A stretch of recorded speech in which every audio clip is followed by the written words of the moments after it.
Instagram पर CNBC आवाज का डंका 2 मिलियन से ज्यादा फॉलोअर वाला एक लौता बिजनेस चैनल बना। हिंदी और इंग्लिश बिजनेस न्यूज चैनल में भी सबसे आगे। इधर इंस्टाग्राम पर आवाज के मैनेजिंग एडिटर अनुज सिंघल का भी जलवा। 6.5 लाख से ज्यादा फॉलोअर्स वाले पहले बिजनेस न्यूज एंकर बने। दर्शकों के प्यार और भरोसे के लिए तहे दिल से शुक्रिया।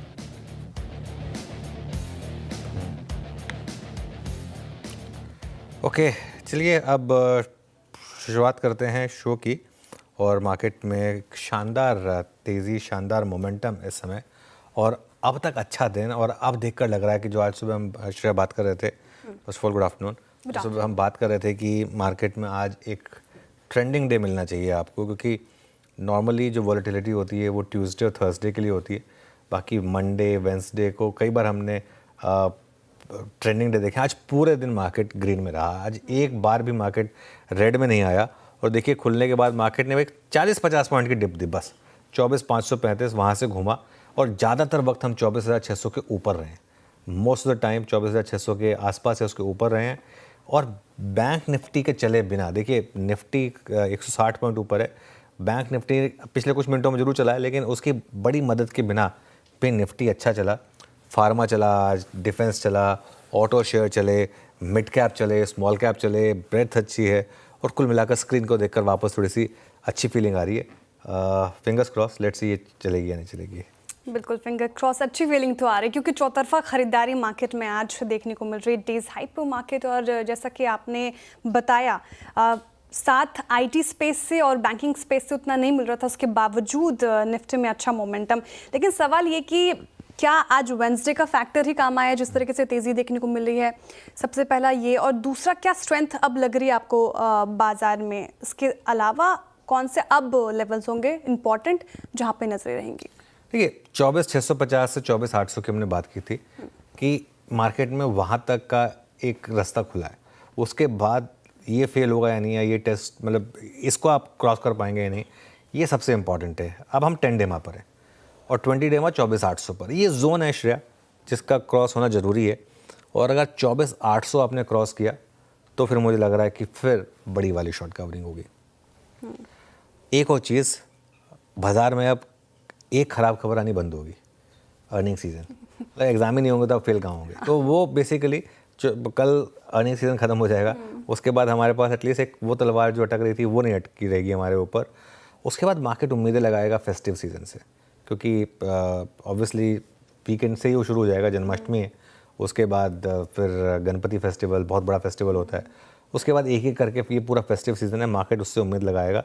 लेकिन अभी ये कह देना कि बस मार्केट में सब कुछ वर्स्ट इज़ ओवर और अब बस यहाँ से मार्केट वन वे तेज़ी दिखाएगा, ये थोड़ा जल्दबाजी होगा। हो सकता है वो हो जाए, मतलब क्योंकि मार्केट में होने को कुछ भी हो सकता है। लेकिन ये एक्सपेक्ट करना या एक बिग कॉल ले लेना कि बस अब यहाँ से हम 1000 पॉइंट की रैली देखेंगे, आई थिंक ये थोड़ा सा जल्दबाजी होगा। Each day at A time. अब देखते हैं कल क्या होता है मार्केट में, और उसके बाद फिर अप्रोच लेंगे। निफ्टी की जहाँ तक बात है, 24,650 से 24,800 ये रेजिस्टेंस है।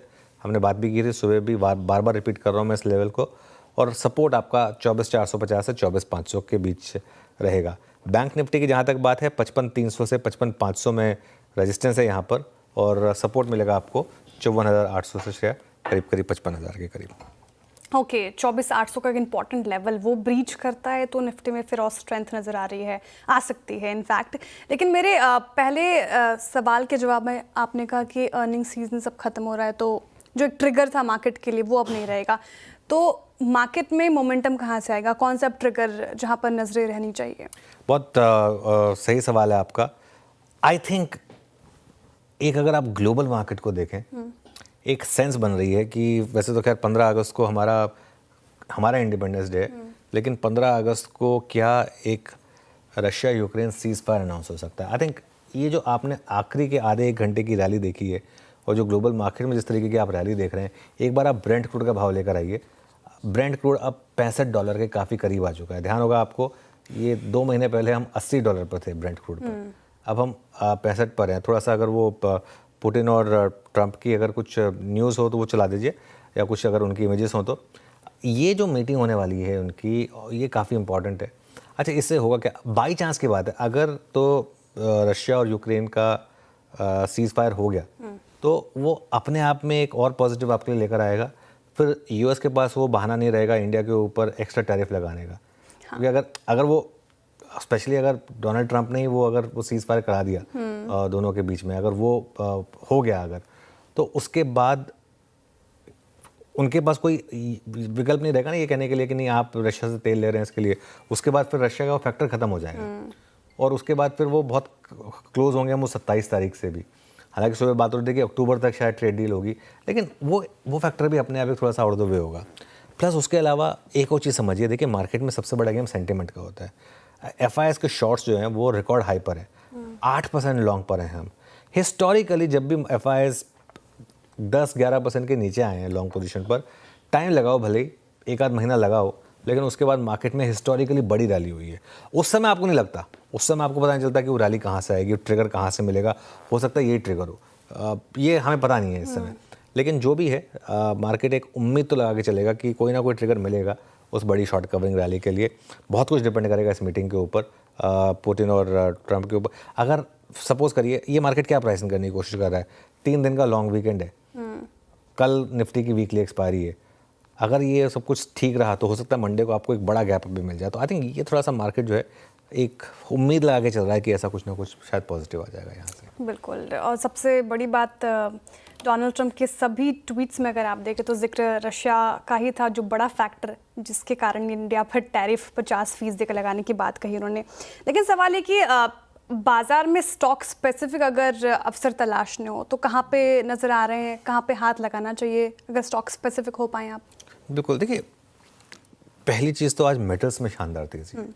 आई थिंक मेटल्स इंडेक्स ये ग्लोबल रैली को पार्टिसिपेट करने का एक तरीका है, और अगर आप मेटल्स इंडेक्स को देखें तो इन जर्नल्स ने कई बार साइन दिए थे कि इस तरीके की रैली के लिए शायद ये तैयार है श्रेया। दूसरा, अगर आप देखें स्टॉक्स आज फॉर एग्जांपल इतने ख़राब नंबर पर भी संवर्धन मदरसन का आप चार्ट देखिए वो किस तरीके से चल रहा है आज। एक बार संवर्धन मदरसन का चार्ट लेकर आइएगा। टाटा मोटर्स देखिएगा, ख़राब नंबर के बावजूद टाटा मोटर्स चला है। आप देखिए सोना BLW ये भी चल रहा है। ये स्टॉक्स क्यों चल रहे हैं? अगेन मैं अपने आप को बहुत ज़्यादा एक्सटेंड नहीं करना चाहता, लेकिन मार्केट धीरे धीरे आगे की सोच रहा है कि अगर रशिया यूक्रेन के बीच में बातचीत सही बैठी, अगर वो वॉर ख़त्म हो गई तो शायद आगे टैरिफ वॉर पे भी थोड़ा सा एक इसका इम्पैक्ट पड़ेगा। इस वजह से जो ग्लोबल फेसिंग स्टॉक्स हैं ये अच्छा कर रहे हैं, तो ये एक स्पेस हो सकती है वॉच आउट करने के लिए। पर्सनली मैं अभी भी यही कहूँगा कि यहाँ पर जो हमारी NBFCs हैं वो अब थोड़े से रीजनेबल लेवल पर आ गई हैं, वहाँ पर आप थोड़ा सा फोकस कर सकते हैं। आई थिंक फार्मा एक और ऐसी स्पेस है जहाँ पर मार्केट अब फोकस करके बैठा है, क्योंकि मार्केट को लग रहा है कि अब वो जो तलवार थी कि 250% टैरिफ लगेगा फार्मा पे, वो सब सिर्फ गीदड़ भपकी थी, वो कुछ होने वाला नहीं है। तो आई थिंक ये कुछ और स्पेसेस हैं जहाँ पर मार्केट इस समय शायद थोड़ा सा पॉजिटिव मोमेंटम लेकर चले। और उसके अलावा श्रेया थोड़ा सा आई थिंक सेलेक्टिवली अगर आप देखें new age stocks, I think यहाँ पर बहुत अच्छी तेज़ी हो रही है। और ये मैं बताऊँ, जैसे आप चाहे इटर्नल देखें या फिर आप आज सुबह वो नायका है, होनासा है, ये आपका पेटीएम हुआ, उसके अलावा एक डिलीवरी हुआ, जैसे ये बेसिकली इन सब स्टॉक्स में भी रैली है, क्योंकि थोड़ा सा मार्केट को लग रहा है कि जो इन्फ्लेशन के डेटाज आ रहे हैं यूएस में, आगे जाकर वहाँ पर भी रेट कट आएगा। तो ये भी एक स्पेस हो सकती है जहाँ पर थोड़ा सा पॉजिटिविटी फैल सकती है। चलिए आप कार्यक्रम क्रम समझते हैं और ट्रेंडिंग स्टॉक्स। बिल्कुल, जुलाई में इन्फ्लेशन कम हुई है, इसके अलावा जो स्पेस बताए गए NBFCs, auto ancillary, metal, pharma जैसे स्पेस में आप अवसर तलाश सकते हैं। चलिए अब आगे बढ़ते हैं और ट्रेंडिंग स्टॉक्स की बात करते हैं, क्योंकि मार्केट का मूड माहौल आज अच्छा है। तो शुरुआत तेजी के ट्रेंडिंग स्टॉक्स के साथ होगी। आपके स्क्रीन पर इस वक्त अपोलो हॉस्पिटल, नतीजे अच्छे लगे बाजार को और स्ट्रीट ने किया है रिवॉर्ड। 6.5% से ज़्यादा की तेज़ी अपोलो हॉस्पिटल में। पूरा मेटल स्पेस आप देखें, हिंडाल्को 5.5% से ऊपर, नतीजे काफ़ी अच्छे लगे, ब्रोकरेजेस भी काफ़ी बुलिश और मैनेजमेंट की कमेंट्री भी काफ़ी ऑप्टिमिस्टिक। हीरो मोटोकॉर्प अगेन पूरा auto space, pharma space, metal space. Doctor Reddy 2.5% से ज़्यादा की तेज़ी के साथ कर रहा है कारोबार। इसके अलावा कुछ और स्टॉक्स आज फिर से डिफेंस स्टॉक्स में देखिए तो बाइंग नजर आई है। भारत डायनामिक्स बढ़ गया 7% से ज़्यादा, केन्स टेक में खरीदारी 4.5% के करीब, BSE में 4.5% के करीब खरीदारी होती हुई नजर आई। और Alkem lab again health care space से अगर आप देखें तो 4.5% की तेजी के साथ कर रहा है कारोबार। लेकिन मूड माहौल अच्छा होने के बावजूद अगर आप देखें तो कोई सारे स्टॉक्स थे जहां पर डेंट पड़ा है। इंडसइंड बैंक ये लगातार सुबह से टूटता ही नजर आया, 1.5% के करीब करीब गिरावट। अडानी पोर्ट्स टूट गया 0.1%। LIC और ITC में भी आज मुनाफा वसूली 3.5% से ज़्यादा टूट गया LIC। इसके अलावा PGO इलेक्ट्रोप्लास्ट कल फिर से चला था और आज देखिए फिर तो सीसो पैटर्न हमें देखने को मिल रहा है। उस गाइडेंस कट के बाद 4.5% से ज़्यादा की गिरावट यहाँ पे। ऑल इंडिया नतीजे खराब लगे मार्केट को और स्ट्रीट ने किया है पनिश, 4.5% से ज़्यादा की गिरावट। SJVN कल अच्छी तेज़ी थी इसमें, आज मुनाफा वसूली 4.5% के करीब करीब। और सुजलॉन एनर्जी CFO के रेजिग्नेशन और रिजल्ट के बाद यहाँ पर डेंट पड़ता नजर आया 4.5% के करीब करीब। चलिए अब आगे बढ़ते हैं और कार्यक्रम का क्रम समझते हैं। फंडामेंटल राय देने के लिए हमारे साथ होंगे जियोजीत इन्वेस्टमेंट के गौरांग शाह जी। टेक्निकल कॉल्स लेंगे हम प्रकाश गाबा, मानस जायसवाल, राजेश सातपुते, आशीष बहेती, चंदन तापड़िया और आशीष कयाल जी से। 2:15 बजे यतिन बताएंगे आपको क्यों चमक रहे हैं मेटल शेयर। 2:20 पर आशीष चतुर्वेदी से जानेंगे अपोलो हॉस्पिटल में क्यों हो रही है तूफानी तेजी। 2:30 बजे केतन जोशी बताएंगे CG पार्क के लिए क्या है एक्सक्लूसिव खबर। साथ ही 2:35 पर कंचन नौटियाल बताएंगे बाजार को क्यों पसंद आई नायका और हुनासा के नतीजे। 2:45 बजे आशीष चतुर्वेदी बताएंगे कैसे रह सकते हैं अशोक लीलैंड के नतीजे। कंचन नौटियाल बताएंगे ग्लेनमार्क के रिजल्ट का अनुमान। साथ ही 2:50 पर मार्केट बिग वॉइस में हमारे साथ जुड़ेंगे पाइपर सैरिका के फाउंडर और फंड मैनेजर अभय अग्रवाल जी। 3:05 पे डीलिंग रूम चेक, 3:10 पे एनर्जी कल के लिए स्ट्रैटेजी, 3:15 पे VTST STBT कॉल्स। चलिए हमारा पैनल तैयार है और एक एक करके ट्रेड्स की शुरुआत करेंगे और आप सभी का स्वागत है शो में। गुड आफ्टरनून गाबा सर, बताइए क्या रहेगी इस समय की trade. Good afternoon to you, सभी पैनलिस्ट को भी गुड आफ्टरनून। स्टॉक का नाम है महिंद्रा एंड महिंद्रा। ऐसी जगह पे खड़ा है क्या कि लगता है जो 3002 जो लास्ट टाइम जो हुआ था हाई, वो लगता है पार कर लेगा, इतनी एनर्जी है। ट्रेड कर रहा है 3286 पर महिंद्रा एंड महिंद्रा। स्टॉप लगाना चाहिए 3275 का, करीब 11 रुपए का है। लगता है 3002 पार कर लेगा, 3302 जो है वो पार कर लेगा। Matter of time. Yes, M&M। Okay, days high पर M&M और पूरे ऑटो स्पेस में जिस तरीके से बाएंगे स्टॉक फोकस में यहाँ पर खरीदारी की राय गाबा सर की तरफ से आते हुए। मानस जी गुड आफ्टरनून, आपने क्या पिक किया है? गुड आफ्टरनून श्रेया जी। तो देखिए TVS मोटर्स पे खरीदारी करने की राय रहेगी। एक फ्लैग पैटर्न का ब्रेकआउट देखने को मिला है, काफी बढ़िया वॉल्यूम्स है वहां पर। तो TVS मोटर्स में 2994 के स्टॉप लॉस से खरीदारी करेंगे। 3125 3125 के टारगेट सेट करेंगे। ये कैश लेवल्स हैं। चाहे तो 3000 वाला कॉल ऑप्शन ले सकते हैं। 63 रुपीज पे ट्रेड हो रहा है ये ऑप्शन। इसमें आपको 44 रुपीज का स्टॉप लॉस लगाना है और 100 रुपए के टारगेट सेट करने हैं। ओके चलिए, तो ये हो गया TVS मोटर। मानस जी की तरफ से 2 ऑटो स्टॉक्स आ गए। महिंद्रा एंड महिंद्रा का इंट्राडे चार्ट दिखाइए। शानदार तेज़ी, आज सुबह का हमारा स्पॉटलाइट भी था एक्चुअली M&M, और देखिए क्या शानदार तेज़ी इस समय स्टॉक में। अब करीब करीब 1.5% ऊपर आपको ट्रेड करता हुआ दिखाई देगा। आप आशीष बहेती जी गुड आफ्टरनून, आपकी trade. Good afternoon Anuj ji, good afternoon Shreya जी, गुड आफ्टरनून एवरीवन। अनुज जी, जियो फाइनेंस पे खरीदारी की सलाह रहेगी। एक क्लीन ब्रेकआउट देखने मिला है स्टॉक में और 3-4 दिनों की जो गिरावट थी 20 डेमो पे ही थमी और अब वापस स्टॉक रीगेन किया अपना पूरा ग्राउंड जो लॉस था और हमें लग रहा है कि स्टॉक वेल प्लेस्ड है यहाँ से एक फ्रेश मूव दिखाने के लिए। 328 का स्टॉप लॉस लगाकर यहाँ खरीदारी की सलाह रहेगी। 338 और 350 तक के टारगेट्स के लिए। ओके, जियो फाइनेंशियल, एक डिस्क्लेमर हमारी तरफ से, जियो फाइनेंशियल हमारी पेरेंट कंपनी से एसोसिएटेड है, तो कोई भी खरीद फरोख्त आपको करनी हो तो अपने पर्सनल एडवाइजर की सलाह के साथ ही करें। आशीष बहेती जी ने जियो फाइनेंशियल चुना है, यहाँ पे खरीदारी कराएं और चार्ट देखें आप, शानदार डेज हाई पर ये भी कारोबार करता हुआ नजर आएगा। आशीष कयाल जी गुड आफ्टरनून, आपने क्या पिक किया सर? गुड आफ्टरनून श्रेया जी और सभी पैनलिस्ट को और दर्शकों को भी। देखिए यहाँ पर NMDC में एक बहुत ही बेहतरीन ब्रेकआउट आता हुआ नजर आ रहा है। स्टॉक काफी दिनों से कंसोलिडेशन में था और ये ब्रेकआउट वॉल्यूम्स के साथ में, और ऐसे में मार्केट भी ओवरऑल रुझान पॉजिटिव टर्न हो चुका है। तो यहाँ पर अच्छा रुझान मिल सकता है NMDC में। ऊपर में टारगेट है 76.50 के और स्टॉप लॉस लगाना होगा 70.30 का। चलिए राजेश सातपुते जी के पास चला जाए। अब राजेश जी गुड आफ्टरनून। राजेश जी बताइए आपका trade. Good afternoon Anuj ji, good afternoon Shreya, good afternoon everyone. Anuj देखिए, मेरी नजर है BSE के चार्ट के ऊपर। मुझे लगता है कंसोलिडेशन के बाद एक ब्रेकआउट सीन है यहाँ पे चार्ट पे, डेली चार्ट पे इन पर्टिकुलरली। तो ये जो 2490 ये करंट प्राइस है, it is above it's 50 day में, विच इज 2470। तो सुबह से 2470 पे अटक रहा था, अभी इसने ब्रेकआउट दिया है। तो हमारा स्टॉप लॉस होगा 2440 का और हम लॉन्ग करेंगे BSE। मेरे हिसाब से इसका जो नेक्स्ट टारगेट जोन है वो रहेगा 2550 से लेके 2600। तो एक अच्छा ब्रेकआउट आप कह सकते हैं BSE डेली चार्ट पे दे रहा है। ओके, बीएससी अच्छा ब्रेकआउट दे रहा है और स्टॉक देखें आप डेज हाई पर। यहाँ पे खरीदारी की राय राजेश सातपुते जी की तरफ से। टेक्निकल कॉल्स हो गए पूरे, एक एक करके आपके स्क्रीन पर रख देती हूँ ताकि आप स्टॉप लॉस और टारगेट नोट कर पाएं। गावस्कर ने महिंद्रा एंड महिंद्रा चुना और यहाँ पे खरीदारी की राय 3300 के टारगेट और 3275 का आपको स्टॉप लॉस मेंटेन करना है। मानस जी कह रहे टीवीएस मोटर और ऑटो स्पेस का दबदबा है आज। यहाँ पे खरीदारी की राय 3125 का टारगेट और 2994 का स्टॉप लॉस आपको मेंटेन करना है। आशीष बहेती जी ने कहा जियो फाइनेंशियल उनको पसंद आ रहा है, यहाँ पे खरीदारी की जा सकती है। 350 तक के टारगेट, 328 का स्टॉप लॉस।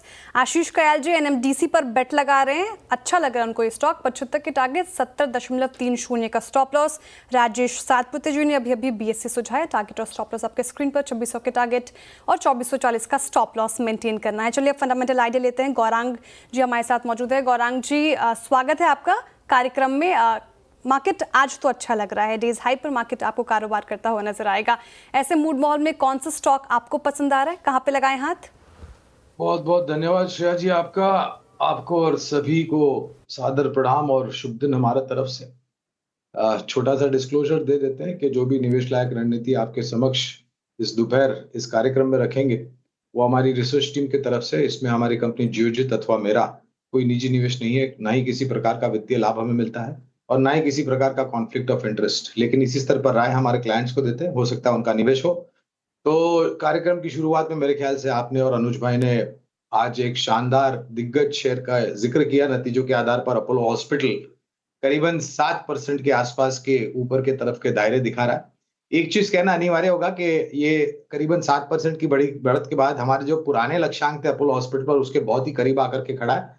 लेकिन पूर्ण तरीके से विश्वास है कि हमारी टीम इस लक्ष्यांक में ऊपर की तरफ परिवर्तन करेंगे, जिस तरीके से बेहतर आंकड़े पहली तिमाही के अपोलो हॉस्पिटल लेकर आए।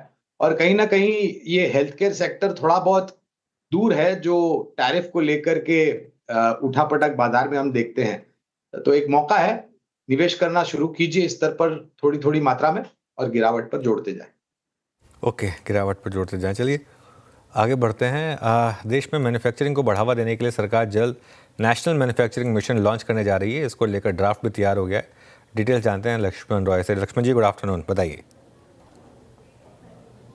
ये गुड आफ्टरनून। दरअसल जो मुझे सूत्रों से जानकारी मिली है उसके मुताबिक सरकार ने नेशनल मैन्युफैक्चरिंग मिशन का ड्राफ्ट तैयार कर लिया है और बहुत जल्द इसे लॉन्च करने जा रही है। इस मिशन का जो ड्राफ्ट है इसके ऊपर प्रधानमंत्री कार्यालय में नीति आयोग और संबंधित मंत्रालयों के बीच बातचीत भी हो चुकी है और कभी भी इसको लॉन्च करने की घोषणा हो सकती है। ये जो पूरा मिशन है इसमें मैन्युफैक्चरिंग सेक्टर के कम से कम 15 सेक्टर की पहचान की गई है जिस पर विशेष फोकस किया जाएगा, जिसमें ऑटो कंपोनेंट बनाने वाली कंपनियां हों, लेदर प्रोडक्ट जिसमें फुटवेयर जैसे बनाने वाली कंपनियां हों उनको शामिल किया जाएगा और साथ ही साथ ग्रीन एनर्जी पर काफ़ी फोकस किया जा रहा है। ग्रीन एनर्जी के तहत सोलर पीवी सेल्स बनाने वाली कंपनियां, ईवी बैटरीज के उत्पादन करने वाली कंपनियां, विंड टर्बाइंस को लेकर, ट्रांसमिशन इक्विपमेंट को लेकर इसके घरेलू प्रोडक्शन पर बढ़ावा दिया जाएगा ताकि इंपोर्ट पर निर्भरता कम किया जाए। अब इस मिशन के तहत क्या होगा, सरकार पॉलिसी सपोर्ट देगी, बुनियादी सुविधाएं इंफ्रास्ट्रक्चर तैयार करके देगी सरकार इन कंपनियों को, साथ ही साथ ईज ऑफ डूइंग बिजनेस पर काफ़ी ज़्यादा फोकस किया जाएगा ताकि उनकी लागत घट सके और लगातार मॉनिटरिंग की जाएगी। ये जो प्रोजेक्ट ऐलान किए जा रहे हैं समय पर लागू हो जाए, कोई दिक्कत ना हो। तो ये पूरा मिशन जो है एक बड़े पर्सपेक्टिव के तहत शुरू किए जाने की तैयारी है पूरे मैन्युफैक्चरिंग सेक्टर में। ओके, शुक्रिया लक्ष्मण जी जानकारी के लिए। जल्द लॉन्च हो सकता है नेशनल मैन्युफैक्चरिंग मिशन और ये खबर सीएनबीसी आवाज़ तक आपके लिए सीएनबीसी आवाज़ आपके लिए लेकर आ रहा है।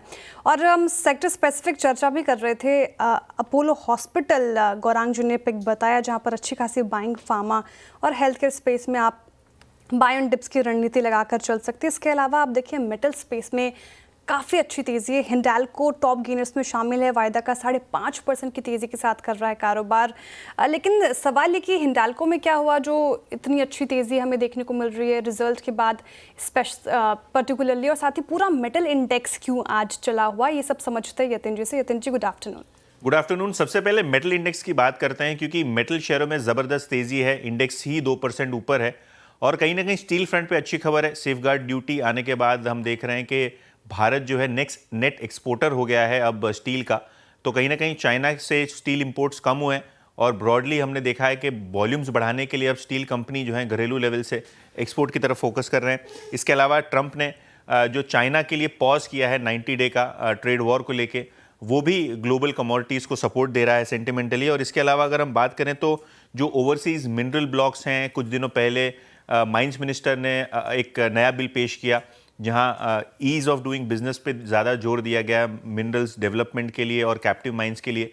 तो कहीं ना कहीं ये सारी चीज़ें बेनिफिट कर रही हैं पूरे के पूरे मेटल क्षेत्र को। पर्टिकुलरली हिंडाल्को की बात करें तो जब हमने मैनेजमेंट से बातचीत की और जो उन्होंने कॉन्फ्रेंस कॉल पे बताया एनालिस्ट लोगों को, उसमें एक बात बहुत क्लियर थी कि Q1 नतीजे जो हैं उसमें मार्जिन बॉटम होता हुआ नज़र पड़ रहा है और सेकेंड हाफ में काफ़ी अच्छी मार्जिन इंप्रूवमेंट होती हुई नज़र पड़ सकती है। यहाँ से कॉपर और एल्यूमिनियम दोनों के ही स्प्रेड्स और मार्जिन्स में इंप्रूवमेंट आप देखेंगे। और ट्रेड वॉर के चलते किसी भी प्रकार का केपेक्स स्केल डाउन नहीं किया है। जो केपेक्स प्लान है, जो एक्सपेंशन प्लान है, वो ऑन ट्रैक है दोनों हिंडाल्को के लिए और नोवेलिस के लिए।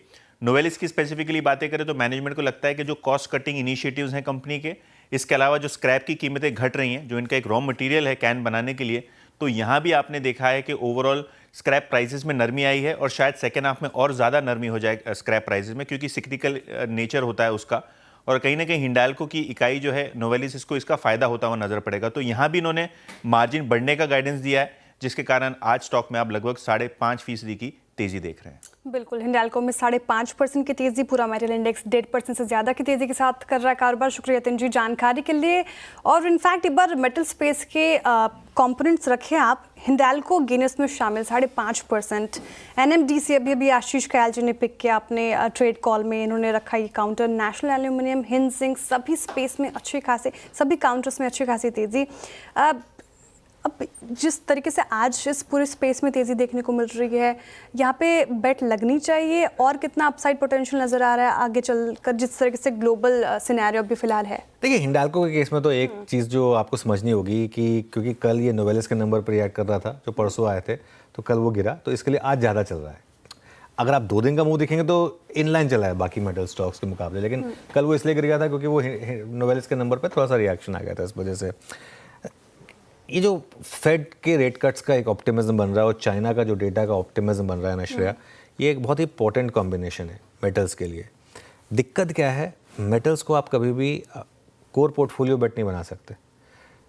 आप पिछले 20 साल का ट्रेंड उठा कर देख लीजिए, कोई एक ऐसा मेटल स्टॉक होगा जिसने आपको थोड़ा सा मिड कैप में रहे हैं कुछ स्टॉक, बट अदरवाइज जनरली जिसने मार्केट को कंसिस्टेंटली आउट परफॉर्म किया हो, ऐसे स्टॉक्स कम ही मिलते हैं। ये बेसिकली सिक्लिकल स्टॉक्स होते हैं, लेकिन इस समय एक लग रहा है देखकर कि एक शायद फ्रेश अप साइकिल की शुरुआत हुई है। इनको अप्रोच करने का तरीका ये होता है कि आप कहीं भी एंट्री लें, एक सिंपल सा स्टॉप लॉस लगाएं, लग गया तो बैड लक, नहीं लगा तो बस फिर उसको ट्रेल करते जाएं और आपको एक अच्छी ट्रेड मिल सकती है। इनफैक्ट हिंडाल्को की बात हो रही थी, तो एक बार सुन लेते हैं मैनेजमेंट ने क्या कहा, उसके बाद इस पर एक व्यू भी ले लेंगे, लेकिन सुनते हैं पाही साहब ने कहा क्या आज। हाँ, तो हम लोग जो गाइड कर रहे हैं कि Q2 Q1 के मुताबिक मोरलेस इक्वल रहेगा, पर second half of the year पे स्पेशली नोवेलिस का परफॉर्मेंस में काफी डिफरेंस, आपको पॉजिटिव डिफरेंस देखने को मिलेगा। इसलिए हम लोग बोल रहे हैं कि second half of the year में नोवेलिस का परफॉर्मेंस फर्स्ट हाफ से बेटर रहेगा। तो अगर आप कंबाइंड देखें, हिंडाल्को इंडिया का परफॉर्मेंस इस पूरे साल में काफी स्ट्रांग रहना चाहिए, और नोवेलिस का जो आप देख रहे हैं Q1 हम लोग बोल रहे हैं कि बॉटम आउट हो गया, Q2 Q1 के मुताबिक इक्वल रहेगा, पर second half of this year पे नोवेलिस का परफॉर्मेंस इंप्रूव होगा। बिल्कुल। चलिए, तो ये बात हो गई हिंडाल्को की।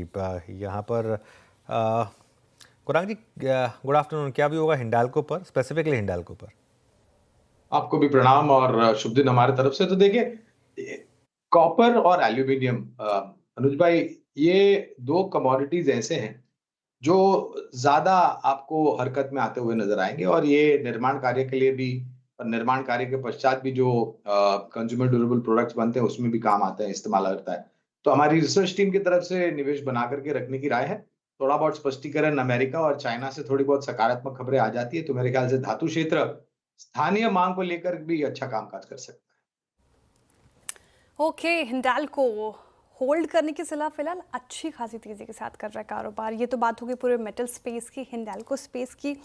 इनफैक्ट रखिए स्क्रीन पर नाइका 5% की तेज़ी के साथ है और न्यू एज स्टॉक्स की बात भी कर रहे थे शो के शुरुआत में। इटर्नल हो गया, इसके भी नंबर्स काफ़ी अच्छे आए थे, आपको याद होगा। और जिस तरह से क्विक कॉमर्स स्पेस के तर्ज पर आंकड़े आए थे काफ़ी इंप्रेसिव थे। उसके बाद से इटर्नल ने भी वन वे रैली दिखाई है और देखिए आज भी रिहाई के आसपास कर रहा है कारोबार। साथ ही होनासा, पेटीएम सभी में तेज़ी। पेटीएम पे तो खबर भी उसके बाद ये स्टॉक रिएक्ट कर रहा है। गौरांग सर, आपसे ही जानना चाहूँगी मैं, न्यू एज स्टॉक्स पर अभी क्या फिलहाल राय होगी? क्या इसके वैल्यूएशन काफ़ी स्ट्रेच्ड हैं, कॉशियस रहना चाहिए, या फिर अभी पोटेंशियल नज़र आ रहा है यहाँ पर? कोर पोर्टफोलियो वाला स्टॉक हो सकते हैं ये सारे? तो श्रेया जी, ये नजरिया का सवाल है। अगर नजरिया लंबी अवधि का है तो मेरे ख्याल से पूरे ई कॉमर्स या फिर क्विक कॉमर्स को लेकर के अगर मुझे एक समीकरण आपके समक्ष रखना हो तो एफएनएस ई कॉमर्स यानी कि नाइका जिसकी आप जिक्र कर रहे थे अच्छा लगता है, पॉलिसी बाजार, पेटीएम, इटर्नल।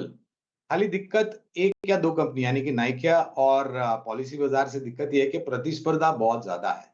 और एक अच्छी बात और एक लगी श्रेया जी, इस जो पहली तिमाही के नतीजे आए इस नए वित्तीय वर्ष के, इन सब कंपनियों ने अच्छा रुझान दे करके अपना प्रदर्शन दिखाया है। आंकड़ों की जब तक बात करें तो हम उम्मीद करते हैं कि इसी तरह का प्रदर्शन आने वाले तिमाहियों में भी देखने मिले।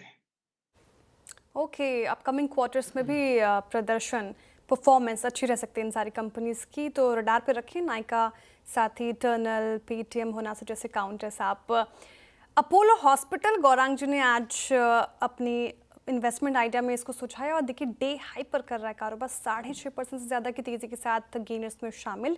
नतीजे आए, नतीजे अच्छे लगे बाजार को, लेकिन और डिटेल में समझते हैं कि क्या खास था नतीजों में। आशीष चतुर्वेदी से। आशीष, गुड आफ्टरनून। क्या अच्छा लगा रिजल्ट में? स्ट्रीट ने अच्छा रिवॉर्ड किया है। बिल्कुल, अच्छे नतीजों के बाद all time high breakout stock में देखने को मिला है। अब दरअसल अगर आप देखें तो जो कोर नंबर्स हैं तो बहुत बढ़िया देखने को मिले, लेकिन अगर आप इंटरनल्स देखें तो यहाँ पर भी आपको ग्रोथ नजर आएगी। सबसे पहले आप देखें तो इनकी जो एवरेज ऑक्यूपेंसी है ये 65% के करीब देखने को मिली है। हालांकि पिछले साल 68% की थोड़ी सी कमी आई है, लेकिन अगर आप एवरेज रेवेन्यू पर पेशेंट देखें तो तकरीबन 1,72,282 रुपये देखने को मिली है। यहाँ पर ग्रोथ रही है। साथ में अगर आप देखें तो जो हेल्थ केयर सर्विसेज हैं इसकी रेवेन्यू में पिछले साल के मुकाबले 11% का इजाफा देखने को मिला है और मार्केट को इनके जो एक्सपेंशन प्लान्स हैं ये बहुत ज़्यादा पसंद आ रहे हैं। कारण ये कि अगले 5 साल में ये 4,300 नए बेड्स जो हैं ये जोड़ते हुए नजर आएंगे और इन 4,300 बेड्स के पीछे एक करीब 7,600 करोड़ का केपेक्स प्लान इन्होंने चॉक आउट कर रखा है।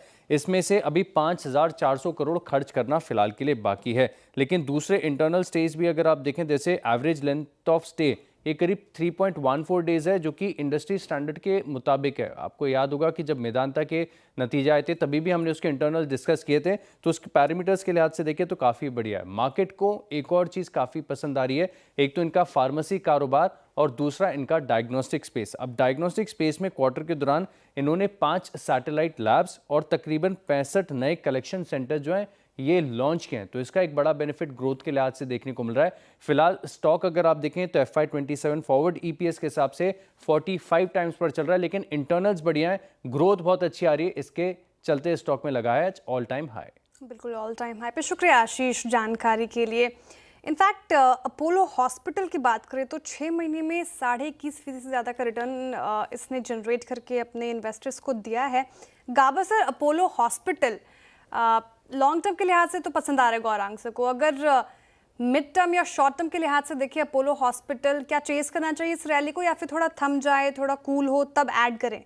क्या स्ट्रैटेजी? ब्रेकआउट तो मिला है, 7,740 पर ट्रेड कर रहा है अपोलो हॉस्पिटल। लेना है तो ले लेना चाहिए, स्टॉप लगाना पड़ेगा टाइट और वो रहेगा करीब 7,650 का। तो देखिए कहां तक जाता है। 7,740 पे है तो फर्स्ट टारगेट 7,800, फिर 7,900, लेकिन लगता है जैसे ब्रेकआउट मिला है ऑन हाई टाइम पे लगता है 8,000 पार कर लेगा, matter of time Apollo hospital. Okay, Apollo hospital. चलिए अब एक काम करते हैं, अब आपको टॉप कैश कॉल्स के बारे में बात करते हैं। यहाँ पर हमारे साथ गाबा सर, राजेश सातपुते जी और टॉप कैश कॉल्स के लिए आशीष कयाल जी हैं। गाबा सर बताइए आपका टॉप कैश कॉल। मुझे लगता है पसंद है इस वक्त वो है फोर्स मोटर्स। ना फोर्स मीटर ने 20,000 का आंकड़ा जो पार कर लिया, अब भी इसमें स्ट्रेंथ है, यहाँ पर रेसिस्टेंस नहीं है। ट्रेड कर रहा है 20,285, 20,000 का स्टॉप लगाना चाहिए और उसको छोड़ देना चाहिए। फर्स्ट टारगेट 20,500, फिर 21,000 भी पॉसिबल है, लेकिन वक्त लगेगा उसके लिए। ये बाय ऑन डिप स्टॉक है, buy and hold Force Motors. Okay, Force Motors 7.5% की तेजी के साथ आज कर रहा है कारोबार। कैश कॉल में गावस्कर के पिक। आशीष कयाल जी, आप क्या पिक कर रहे हैं? देखिए यहाँ पर BEML में बहुत ही अच्छा एक मूव आता हुआ नजर आ रहा है और गुंजाइश है यहाँ से एक अच्छा खासा रिकवरी ऊपर की ओर देखा जा सकता है। BEML के अंदर लॉन्ग पोजीशंस क्रिएट की जा सकती है। स्टॉप लॉस नीचे 3950 का लगाना होगा और टारगेट 4300 का। Okay, BML। राजेश जी, आपने क्या पिक किया? जी देखिए, मेरी नजर है हुंडई मोटर्स पे।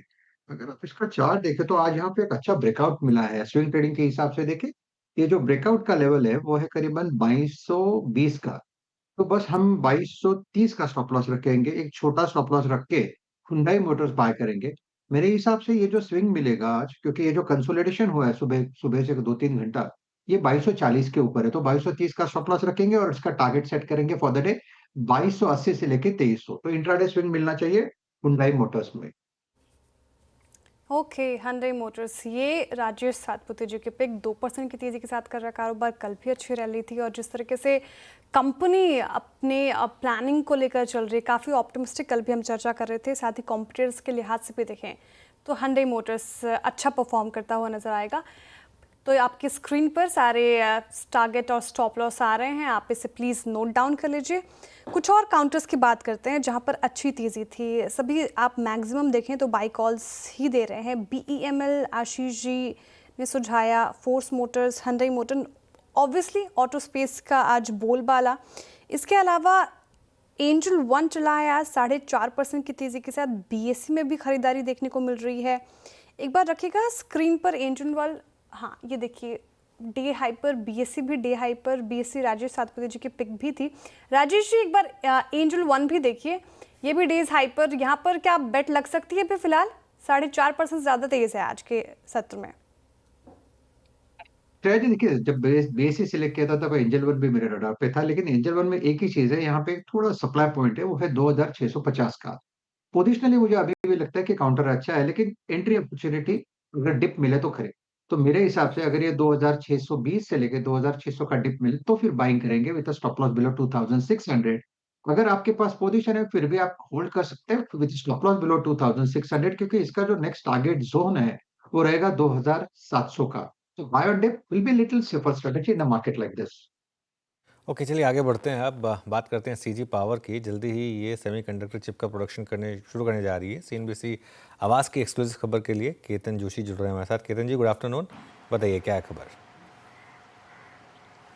हाँ, गुड आफ्टरनून सर। देखिए, CG पावर है वो अपना पायलट प्लांट है, वो इसका उद्घाटन इसी महीने के अंत में करने जा रहा है। जो सूत्रों ने हमें जानकारी दी है उसके मुताबिक उनका जो सेमीकंडक्टर का मदर प्लांट है उनसे कुछ ही दूरी पर 2 लाख वर्ग फीट में ये प्लांट बनकर तैयार हो गया है। 350 एम्प्लॉय की इसमें अपॉइंटमेंट भी हो चुके हैं जो कि कंपनी के पेरोल पर रहने वाले हैं। और इस उद्घाटन समारोह में अश्विनी वैष्णव और गुजरात के मुख्यमंत्री शामिल रहेंगे। और कंपनी की ओर से ये प्रयास भी किया जा रहा है कि कम से कम प्रधानमंत्री नरेंद्र मोदी भी इस समारोह में वो शामिल हो, क्योंकि ये भारत की पहली मेड इन इंडिया चिप है वो मार्केट में आएगी। तो जैसे ही ये मार्केट में आएगी तो इसको लेबोरेटरी टेस्टिंग और जो बाकी प्रक्रिया है वहां पर भेजा जाएगा और फिर डोमेस्टिक और इंटरनेशनल मार्केट में इसको कैटर किया जाएगा। तो एक तरह से कह सकते हैं कि CG पावर साणंद में 7600 करोड़ की लागत से जो मदर प्लांट है वो तो उनका काम तो जारी है, लेकिन उससे पहले जो पायलट प्लांट है वो बनकर तैयार हो गया है। बस इसकी उद्घाटन की देरी है। और अभी जो हमें पता चला है उसके मुताबिक 25 और 26 अगस्त को प्रधानमंत्री का गुजरात दौरा है, तो इनके साथ साथ इनका एक उद्घाटन समारोह भी यहाँ पर फिक्स होता हुआ दिख रहा है। जी ओके, शुक्रिया केतन जी जानकारी के लिए। CG पावर की स्क्रीन पर बड़ी खबर, CNBC आवाज़ की एक्सक्लूसिव। और स्टॉक आप देखें तो अच्छा परफॉर्म करता हुआ नजर आएगा, 2% से ज़्यादा की। और सेमीकंडक्टर को लेकर सरकार काफ़ी अग्रसर होकर काम कर रही है और उस लिहाज से आप देखें तो एक बड़ा कदम। CG पावर, एक बार चार्ट चेक इस पर भी लेना चाहूँगी। मानस जी, आपके रडार पर रहता है ये स्टॉक और चर्चा भी करते रहते हैं हम।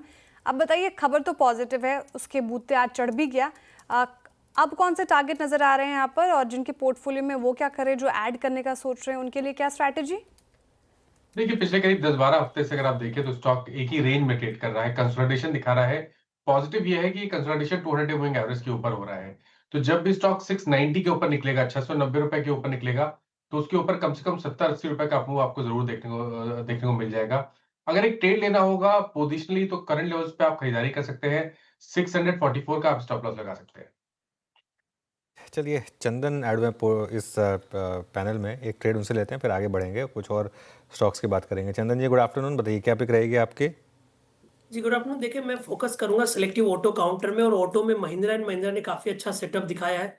इनफैक्ट काफी दिनों का एक कंसोलिडेशन ब्रेकआउट इस स्टॉक में देखने को मिल रहा है, और पूरा auto sector comparatively relative strength दिखा रहा है। ओवरऑल यहाँ पे हाई टॉप हाई बॉटम के साथ में जो बिल्टअप हो रहा है वो इंडिकेट कर रहा है कि ओवरऑल पॉजिटिव मोमेंटम बरकरार रहना चाहिए। तो महिंद्रा एंड महिंद्रा पे खरीदारी की सलाह है। सपोर्ट रहेगा 3230 के आसपास का, ऊपर में काउंटर लगभग 3430 तक के टारगेट दिखा सकते हैं। महिंद्रा एंड महिंद्रा एक अनार सौ बीमार, बिल्कुल हर कोई महिंद्रा के पीछे इस समय ऑल टाइम हाई के काफ़ी करीब ये स्टॉक। इनफैक्ट इसका 52 वीक हाई और लो फायर करिएगा एक बार ज़रा। आई थिंक 3303 था इसका 52 वीक हाई, 23 जुलाई को लगाया था। और इसका एक बार आप ज़रा एक महीने का चार्ट दिखाइएगा, इसलिए कह रहा हूँ क्योंकि मुझे याद है वीर और मेरी चर्चा हो रही थी पिछले महीने जब ये स्टॉक गिर रहा था कि वो शानदार अपॉर्चुनिटी थी री एंट्री के लिए, और उसके बाद देखिए स्टॉक ने मुड़कर नहीं देखा। चलिए आगे बढ़ते हैं। और नायका और होनासा आज बाजार के फोकस में, नतीजों के बाद दोनों शेयरों में ज़ोरदार तेज़ी है। बाजार को क्या पसंद आया इन नतीजों में, कंचन से जानते हैं। कंचन गुड आफ्टरनून। जी गुड आफ्टरनून। दोनों ही शेयर्स में अच्छा खासा दमखम हमें देखने को मिल रहा है। मैनेजमेंट की तरफ से जो दोनों ही इसमें कमेंट्री आई है वो काफ़ी ज़्यादा पॉजिटिव साइड में है। इनफैक्ट जो ब्रोकरेजेस का स्टांस है वो भी काफ़ी ज़्यादा यहाँ पे बुलिश दिखाई दे रहा है। स्टार्टिंग विद नायका, यहाँ पे अगर इनका ब्यूटी का बिजनेस देखें तो यहाँ पे एक ब्रेक इवन देखने को मिला है। अच्छे नंबर्स, अच्छा परफॉर्मेंस रहा है। मार्जिन भी यहाँ पे अच्छे खासे उभरते हुए हमें नजर आए हैं। 4.9% पे ये जो नंबर है वो उभर के आया है। इसके अलावा अगर इनका फैशन का बिजनेस देखें तो वहाँ पे भी जो ऑपरेटिंग लॉस है वो हमें लोअर साइड में जाता हुआ दिखाई दिया है, इसको अगर कंपेयर करा जाए पिछले साल सेम क्वार्टर से।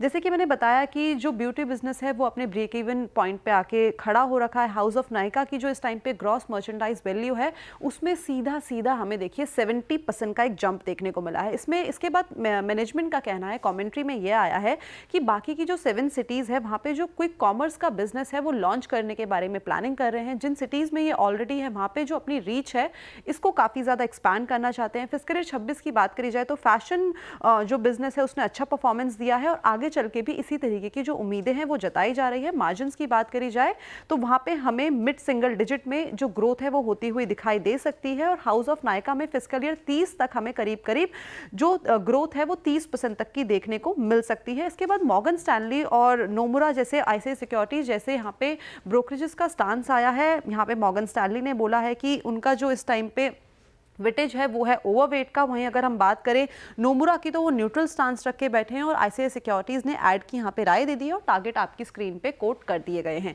आगे बढ़ते हैं। इस टाइम पे होनासा कंज्यूमर की बात करते हैं। नंबर्स यहाँ पे भी हमें पॉजिटिव साइड में देखने को मिले हैं। ऑपरेटिंग नंबर्स काफ़ी ज़्यादा स्ट्रॉन्गर साइड में दिखाई दे रहे हैं। इनफैक्ट जो मार्जिन है वहाँ पे भी 250 पॉइंट्स करीब करीब हमें बढ़ोतरी आती हुई दिखाई दी है। इस टाइम पे मैनेजमेंट का कहना है कि जो हाई टीन ग्रोथ है वो बरकरार देखने को मिल सकती है। आगे चल के मार्जिन 7% तक देखने को मिल सकते हैं, और इसके बाद हर साल हमें 100 से 150 बेसिस पॉइंट्स की बढ़ोतरी मार्जिन में संभव है।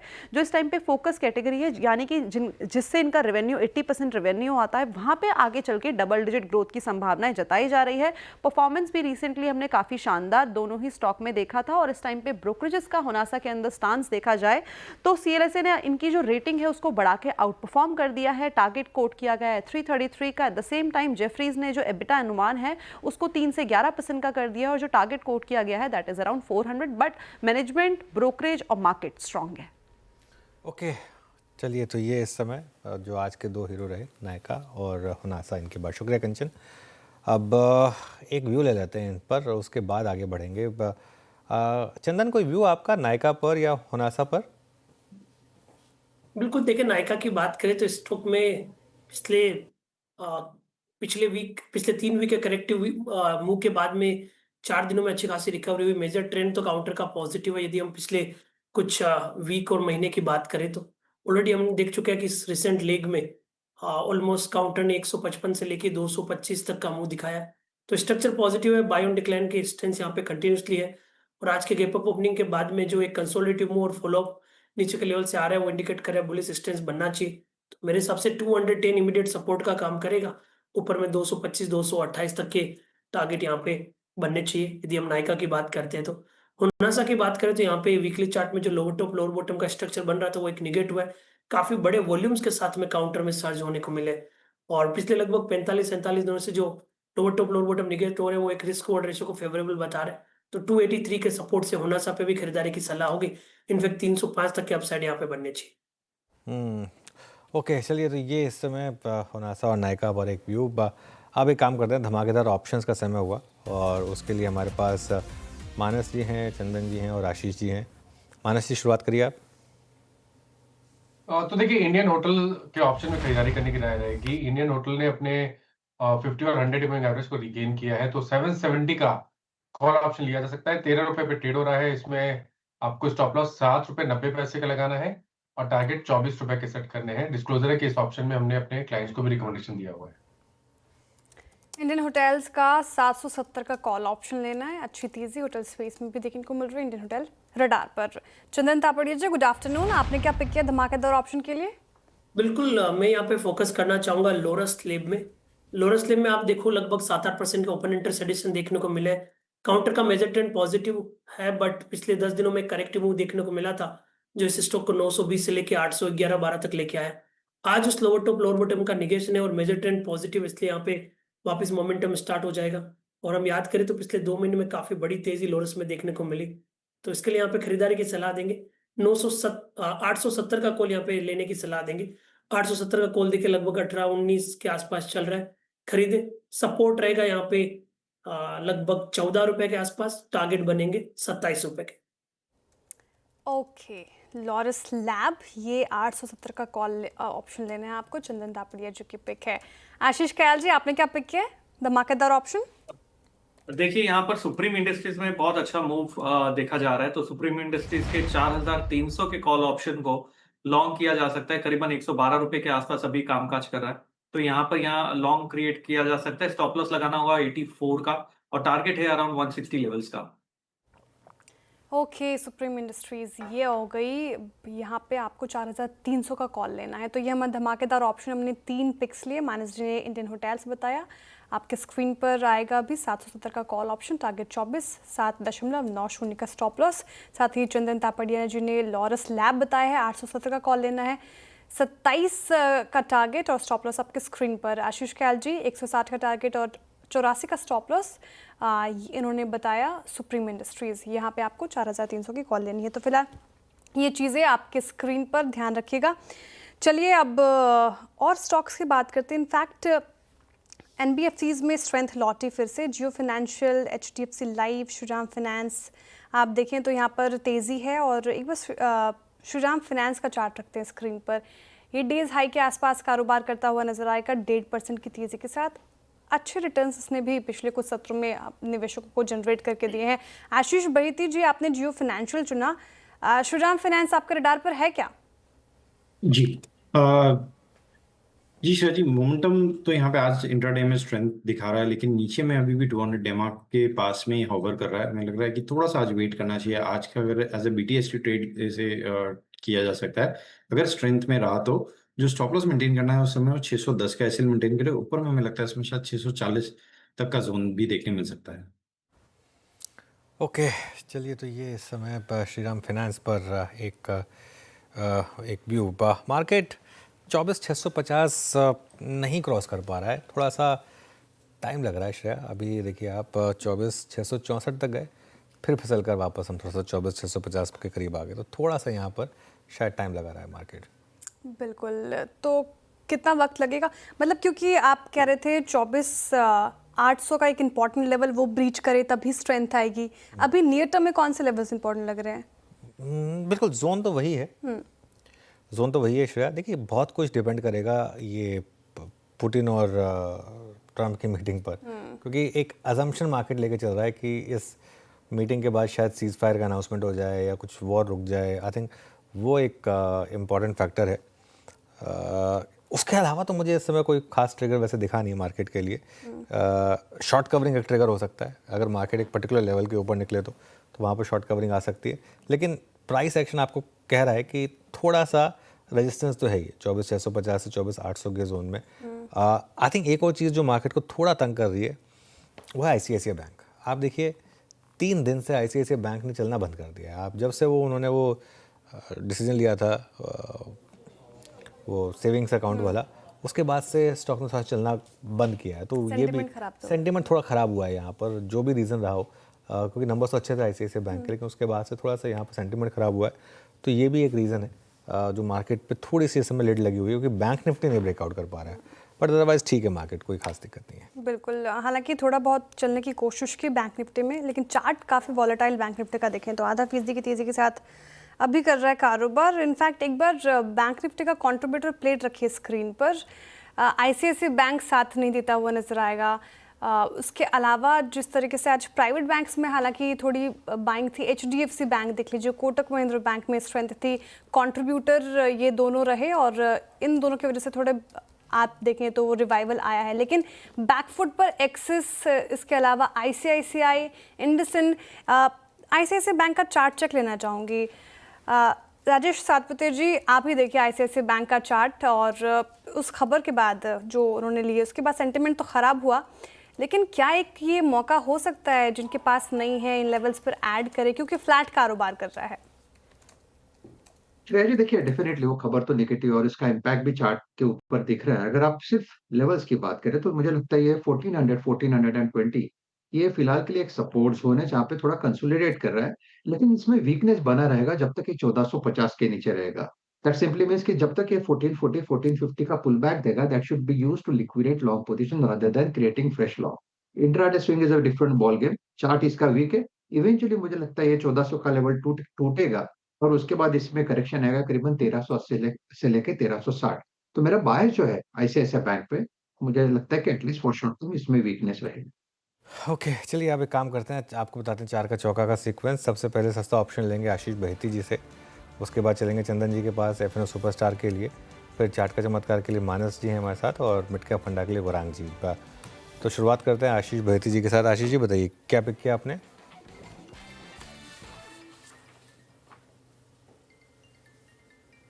आशीष जी अनम्यूट करिए प्लीज़। जी, एंजल वन में काफ़ी क्लीन ब्रेकआउट देखने मिल रहा है और हमें लग रहा है कि इसे ऑप्शन के थ्रू चेज करना चाहिए। तो 2700 की जो कॉल है 50 रुपये के करीब ट्रेड कर रही है, इसमें ट्रेडिंग करने की सलाह रहेगी। जो स्टॉप लॉस इसमें मेंटेन करना है वो 40 रुपये का SL मेंटेन करे। ऊपर में हमें लगता है इसमें 65 और 70 रुपये तक का टारगेट देखने मिल सकता है। ओके, चलिए तो ये हो गई एंजल वन में 2700 की कॉल। चंदन जी आपने क्या पिक किया?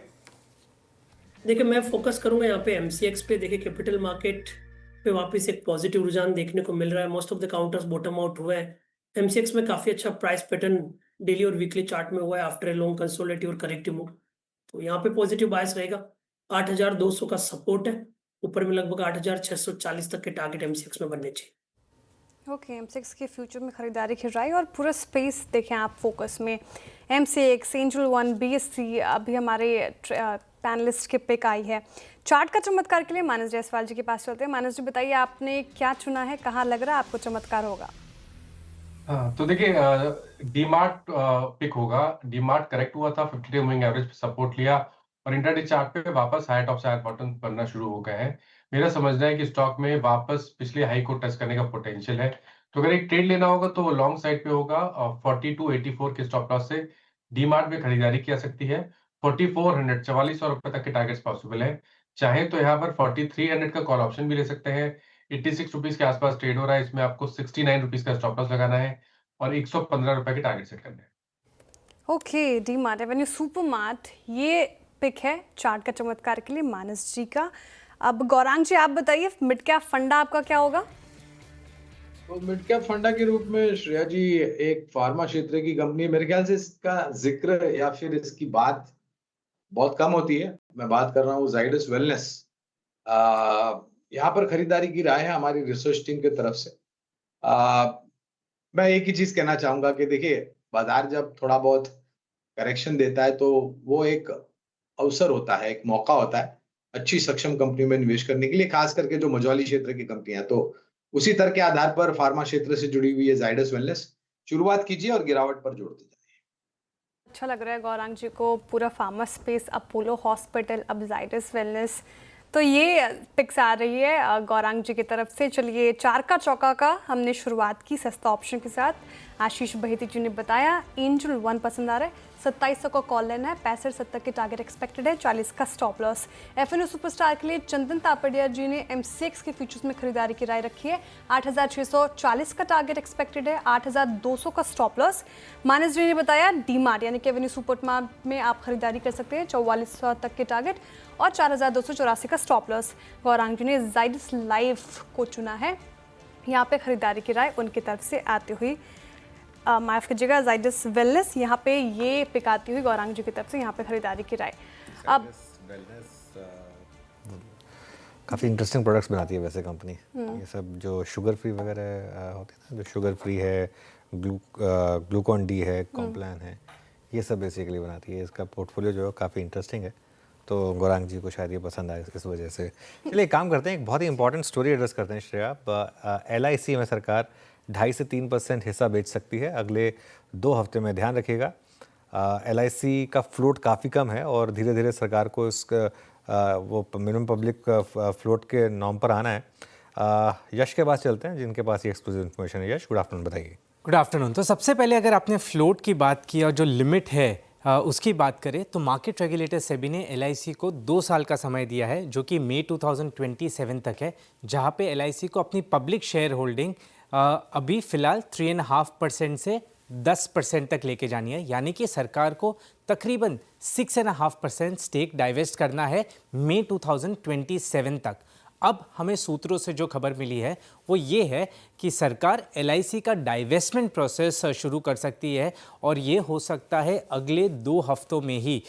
इन्वेस्टर रोड शोज़ एक्सपेक्टेड है कि सरकार चालू करे अगले 2 हफ्तों में, और फाइनली जो डाइवेस्टमेंट प्रोसेस है, जो OFS इशू है, ऑफर फॉर सेल इशू है, वो दिवाली के तुरंत बाद या नवंबर के फर्स्ट हाफ में लॉन्च किया जाए। अगर क्वांटम की बात की जाए, साइज़ की बात की जाए, तो पहले ट्रांच में सरकार का इंटेंशन है कि 2.5 से 3% की खुद का स्टेक LIC में इस OFS के थ्रू बेचे, और जो प्राइसिंग की बात की जाए तो वो एक इन्वेस्टर रोड शोज़ के बाद ही सरकार को पता लग पाएगा कि क्या एपिटाइट है, और उसके बाद सरकार डिसाइड करेगी कि फाइनल क्वांटम कितना होगा डाइल्यूशन का और प्राइसिंग क्या होगी। पर अगर 2.5 से 3% की इक्विटी अगर सरकार डाइवेस्ट करती है, आज के प्राइस के हिसाब से सरकार तकरीबन 14,000 से 17,000 करोड़ रुपए रेज कर सकती है LIC OFS के द्वारा। बैंकर सरकार ने ऑलरेडी अपॉइंट कर दिया, हमारे सूत्र हमें बताते हैं, और ये मोतीलाल ओसवाल और IDBI कैपिटल रहेंगे LIC के OFS के लिए। हमने दीपम, जो कि department of investment and public asset management है, LIC, दोनों को इस स्टोरी पर एक क्वेरी भेजी है, ऑफिशियल क्वेरी, पर अब हम उन दोनों का रिप्लाई का अब तक वेट कर रहे हैं। अब तक रिप्लाई हमें नहीं मिला है, पर ये एक इंपॉर्टेंट स्टोरी हो सकती है LIC के लिए। ओके, शुक्रिया यश जानकारी के लिए। LIC आज देखें आप तो इस खबर के बाद डीलों के आसपास कर रहा है कारोबार, करीब 3.5% की गिरावट के साथ। एक चार्ट चेक चाहूँगी इस पर। चंदन जी, आप ही देखिए, LIC क्या लग रहा है यहाँ से 891 के लेवल पर, कैसा लग रहा है? बिल्कुल, देखिए LIC की बात करें तो LIC में एक नीचे के लेवल से आप रिकवरी दिखाई थी, बट होल्ड नहीं कर पा रहा है। कल के दिन भी 928 पे ऑर्डर लिया, 2-4 दिन पहले भी 927 पे ऑर्डर लिया, बट साथ में अच्छी बात यह है कि नीचे में 875 880 के आसपास का सपोर्ट है, तो कोई क्लियर पिक्चर तो नहीं बन रहा है, बट एक रेंज बाउंड बायस है। मेरे हिसाब से 875 को एक सपोर्ट के तौर पे ध्यान रखना चाहिए, वो लेवल तोड़ता है तभी वीकनेस होगी, अदरवाइज एक ब्रॉडर ट्रेडिंग रेंज में काम करता हुआ नजर आना चाहिए। ओके, चलिए, तो ये समय LIC पर एक व्यू हो गया। गौरांग जी, नंबर अच्छे आते हैं फिर ये OFS की खबर आ जाती है, डेटा अच्छा आता है फिर ये OFS की खबर आ जाती है, मतलब बेसिकली स्टॉक चल ही नहीं पाता, क्या करें इसमें? यही डर लगता है रुज भाई, ये सरकार अपनी हिस्सेदारी कम करेगी या फिर किसी भी माध्यम के द्वारा। अब ये अनिश्चितता का बात ये खड़ी हो गई कि क्या मूल्यांकन पे होगा। 2.5 से 3% और आने वाले समय में हमको मेरे ख्याल से, और जो भी 2027 तक जो उनको समय दिया गया है, मेरे ख्याल से और 2 या 3 इनको विनिवेश करने की प्रक्रिया करनी पड़ेगी। अब ये पहला चरण है। गुप्त बात यह है कि क्या मूल्यांकन पे होगा वो तो आने वाले भविष्य में पता चलेगा। लेकिन अगर बाजार में जो भाव चल रहे हैं उसके आसपास हुआ तो मेरे ख्याल से ज्यादा दिक्कत नहीं होगी। अगर डिस्काउंट ज्यादा दिया गया तो फिर शायद दिक्कत खड़ी हो सकती है। लेकिन मैं ये सोचता हूँ कि ये प्रक्रिया करना अनिवार्य है, क्योंकि जो सेबी की गाइडलाइंस है उसके आपको खरा उतरना है। बुनियादी तर्क के आधार पर अगर आप हमें पूछते हैं तो जीवन बीमा से जुड़ी हुई कंपनियों में LIC से के साथ साथ SBI लाइफ, HDFC लाइफ और ICICI प्रूडेंशियल लाइफ, इन चारों पर लंबी अवधि के लिए हमारी रिसर्च टीम की तरफ से खरीदारी की राय है। ओके, चलिए अब एक काम करते हैं, आगे बढ़ते हैं और अर्निंग सीजन का आखिरी दिन कल अशोक लेलैंड और ग्लेनमार्क समेत फायदा की 6 कंपनियों के नतीजे आएंगे और हम आशीष और कंचन मौजूद हैं। पहले आशीष के पास चलते हैं। अशोक लेलैंड से क्या एक्सपेक्ट करें? आशीष, गुड आफ्टरनून, बताइए। Good afternoon sir. देखिए, नतीजे थोड़े से सुस्त साइड पर देखने को मिल सकते हैं, कुछ एक्साइटिंग खास नज़र नहीं आ रहा है। दरअसल अगर आप देखें तो जो CV वॉल्यूम्स हैं पिछले साल के मुकाबले सिर्फ 1% की ग्रोथ यहाँ पर आपको नजर आएगी और जो MHCV है इसमें 12% की ग्रोथ है। लेकिन चिंता का कारण ये भी कि इनपुट कॉस्ट अगर आप पिछले साल के मुकाबले देखें तो ½ बढ़ता हुआ नजर आएगा। जो लाइट कमर्शियल व्हीकल यानी LCV जो कहते हैं, इसमें पिछले साल के मुकाबले तकरीबन 1% की बढ़त देखने को मिल सकती है। लेकिन MHCV में डिमांड रिकवरी कैसी रहेगी ये की मॉनिटरेबल है। अब मैं एक बार नंबर्स आपको बता देता हूँ। 526 करोड़ ये मुनाफे का आंकड़ा था पिछले साल और इस बार जो ब्रोकरेजेस हैं ये एक्सपेक्ट करके चल रहे हैं कि तकरीबन 579-580 करोड़ के आसपास का आंकड़ा देखने को मिल सकता है। मार्जिन्स हल्की सी गिरावट है, जैसे मैंने कहा कि इनपुट कॉस्ट बढ़ेगा तो 11% के जो एबिटा मार्जिन्स थे इस बार घटकर 10.8% के आपको देखने को मिल सकते हैं। टोटल एबिटा में देखें तो 4.5 से 5% की बढ़त आपको देखने को मिल सकती है, यानी 911 करोड़ से बढ़कर 952 करोड़ और रेवेन्यू का आंकड़ा लगभग फ्लैट ही है। 3% की मामूली ग्रोथ आपको देखने को मिल सकती है। लेकिन डिमांड रिकवरी पर क्या मैनेजमेंट की कमेंट्री ये खास है, नतीजे थोड़े से सुस्त आएंगे। ओके, अशोक लेलैंड के नतीजे सुस्त आ सकते हैं फिलहाल, ये एक्सपेक्टेशन स्ट्रीट लगाकर चल रहा है। कंचन, आप बताइए ग्लेनमार्क फार्मा के नतीजे कैसे रह सकते हैं, क्या एक्सपेक्टेशंस? जी, नंबर्स यहाँ पे हमें पॉजिटिव साइड में देखने को मिल सकते हैं। सबसे पहले फाइनेंशियल्स की बात कर लेते हैं, उसके बाद मैं रीज़न बताऊंगी कि क्यों नंबर्स ऐसे आए। रेवेन्यू में 11% की बढ़त की संभावना है। अगर कंपनी का प्रॉफिट देखें तो 3.5% से लेकर 4% तक ये बढ़ता हुआ दिखाई दे सकता है। ऑपरेटिंग फ्रंट पे भी नंबर्स हमें पॉजिटिव साइड में देखने को मिल रहे हैं। एबिटा की बात करी जाए तो 13% ग्रोथ की यहाँ पे उम्मीदें जताई जा रही है। इनफैक्ट मार्जिन्स भी अपनी इस टाइम पे स्टेबल ट्रेजेक्ट्री में बने हुए हैं। देखिए, जो कार्डियक सेगमेंट है इनका और जो इस टाइम पे रेस्पिरेटरी थेरेपी है उसमें एक रोबस्ट ग्रोथ देखने को मिली है। इसकी वजह से जो इनका डोमेस्टिक फॉर्मुलेशन का सेगमेंट है वहां पे हमें करीब 8.5% की जो ग्रोथ है वो आती हुई दिखाई दे सकती है। इनफैक्ट जो यूरोपियन बिजनेस है वहां पे भी एक हेल्दी मोमेंटम बना हुआ है। नए लॉन्चेस काफी सारी कंपनी ने किए हैं। यही नहीं बल्कि जो एग्जिस्टिंग प्रोडक्ट्स हैं वहां पे जो ट्रैक्शन मिल रहा है वो भी काफी ज्यादा पॉजिटिव साइड में बना हुआ है। डायरेक्टली आती हूँ की फोकस एरिया क्या होगा, क्या आपको रखना है ध्यान पे। देखिए, जो आउट लाइसेंसिंग डील चल रही है इनकी ISB 2001 को लेके, यानी कि एक इनका ट्राई स्पेसिफिक एंटीबॉडी है जो कि माइलोमिया को ट्रीट करने के काम आता है, उसके ऊपर कंपनी का किस तरीके का अपडेट आता है। यही नहीं बल्कि जो इनकी नीश अप्रूवल्स हैं उसके ऊपर किस तरीके की प्रोग्रेस है, US में जो फाइलिंग की गई है उसके ऊपर कंपनी का क्या कहना है और आगे चल के कंपनी कौन कौन सी नई प्रोडक्ट्स जो है वो लेके आने वाली है उसके ऊपर आपको फोकस रखना होगा। लेकिन लार्जली नंबर स्टेबल है। ओके, लार्जली स्टेबल नंबर रह सकते हैं ग्लेनमार्क के और अशोक लेलैंड, 2 नंबर्स जो हम वॉच आउट कर रहे हैं। चलिए इस नोट पर एक छोटा सा ब्रेक लेंगे। शुक्रिया कंचन और आशीष आपका। ब्रेक के बाद पाइपर सरिका के फाउंडर और फंड मैनेजर अभय अग्रवाल जुड़ेंगे हमारे साथ।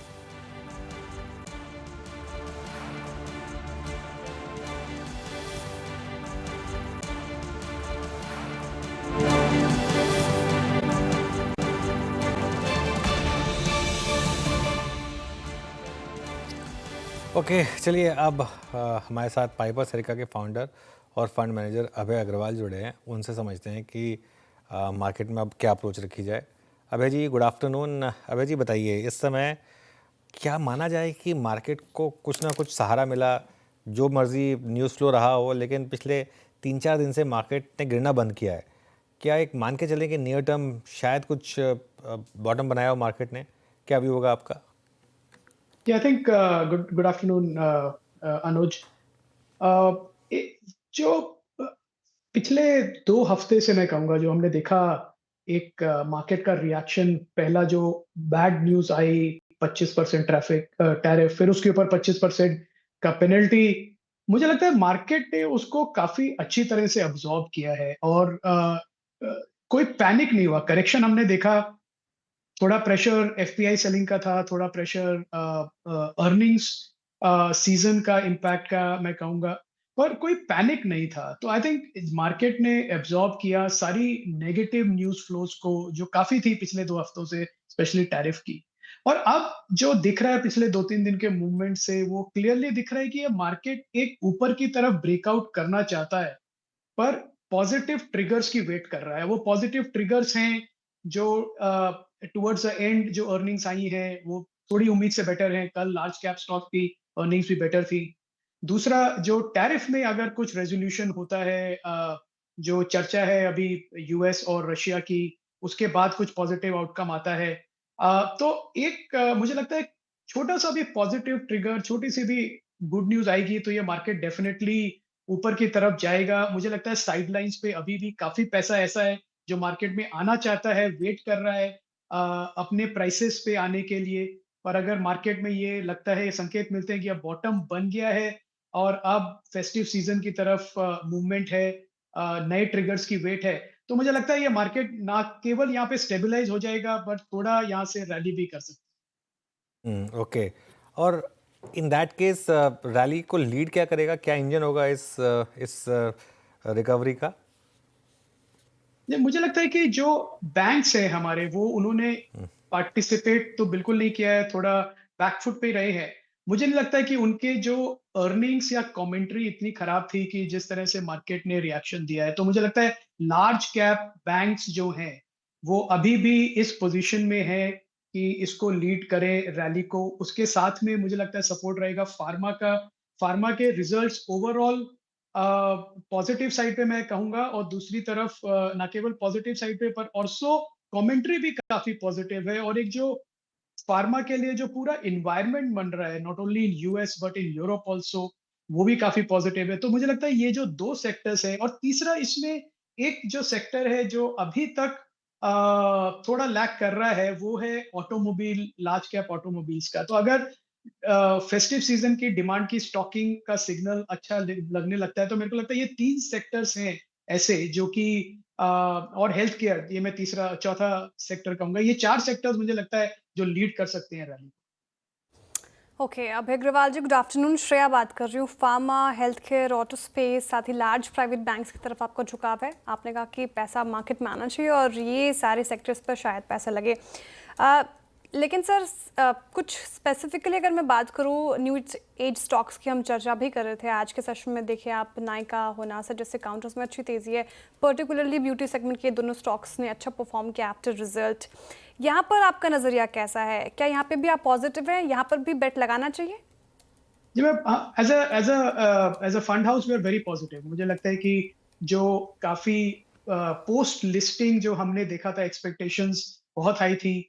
5 साल पहले करीब इनके आईपीओज आए थे पिछले 3-4 साल 5 साल में, और काफी डिसअपॉइंट किया। बड़े नाम है उसमें, ये मेरी कोई बाय और सेल रिकमेंडेशन नहीं है, बट मैं इलस्ट्रेट कर रहा हूँ क्योंकि हम इसके बारे में चर्चा कर रहे हैं। बड़े स्टॉक्स है जैसे पेटीएम, नायका, पॉलिसी बाजार भी उसमें कह सकते हैं, कार्टरेड, काफी कंपनीज ऐसी लिस्ट हुई और फिर उन्होंने डिसअपॉइंट किया।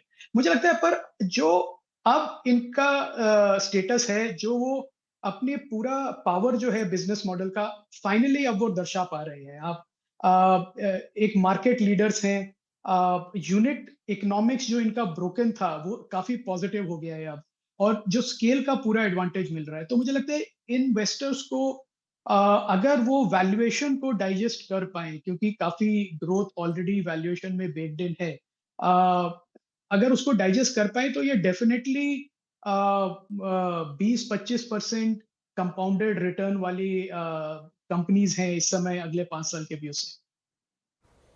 Okay, as a fund house आप कैसे देख रहे हैं?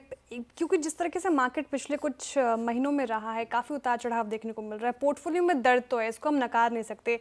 तो क्या पोर्टफोलियो थोड़ा डाइवर्सिफाई करना चाहिए? अगर, क्योंकि देखिए नंबर्स भी आए, एमफे के आंकड़े काफ़ी इंप्रेसिव हैं, रुझान अभी भी स्ट्रांग है, निवेश ऐसे भी मूड माहौल में लगातार जारी है।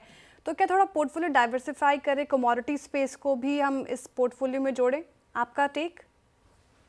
आई थिंक एक ये जो आपका श्रेया क्वेश्चन है, ये इस पे डिपेंड करता है कि जो इन्वेस्टर है उसका रिस्क और रिटर्न एपिटाइट और ऑब्जेक्टिव क्या है। अगर वो चाहते हैं एक स्टेडी रिटर्न हो तो definitely diversification other asset classes में जाने से वो थोड़ा रिस्क कम होता है और उसके एवरेज में थोड़ी रिटर्न भी कम होती है। पर अगर कोई रिटर्न है, कोई इन्वेस्टर है जो सिर्फ रिटर्न पे फोकस करना चाहते हैं और थोड़ा हाई रिस्क ले सकते हैं, तो मैं कहूंगा अभी भी equity investing across mid cap, small cap, large cap, आप पिछले 20 साल 25 साल में देख लीजिए, has given the best returns और मुझे लगता है अगले 20-25 साल भी इक्विटी से ही बेस्ट रिटर्न मिलेंगी। पर हाँ, कोई अगर अपना रिस्क कम करना चाहता है तो डेफिनेटली डाइवर्सिफाई कर सकता है थोड़ा दूसरे एसेट क्लासेस में।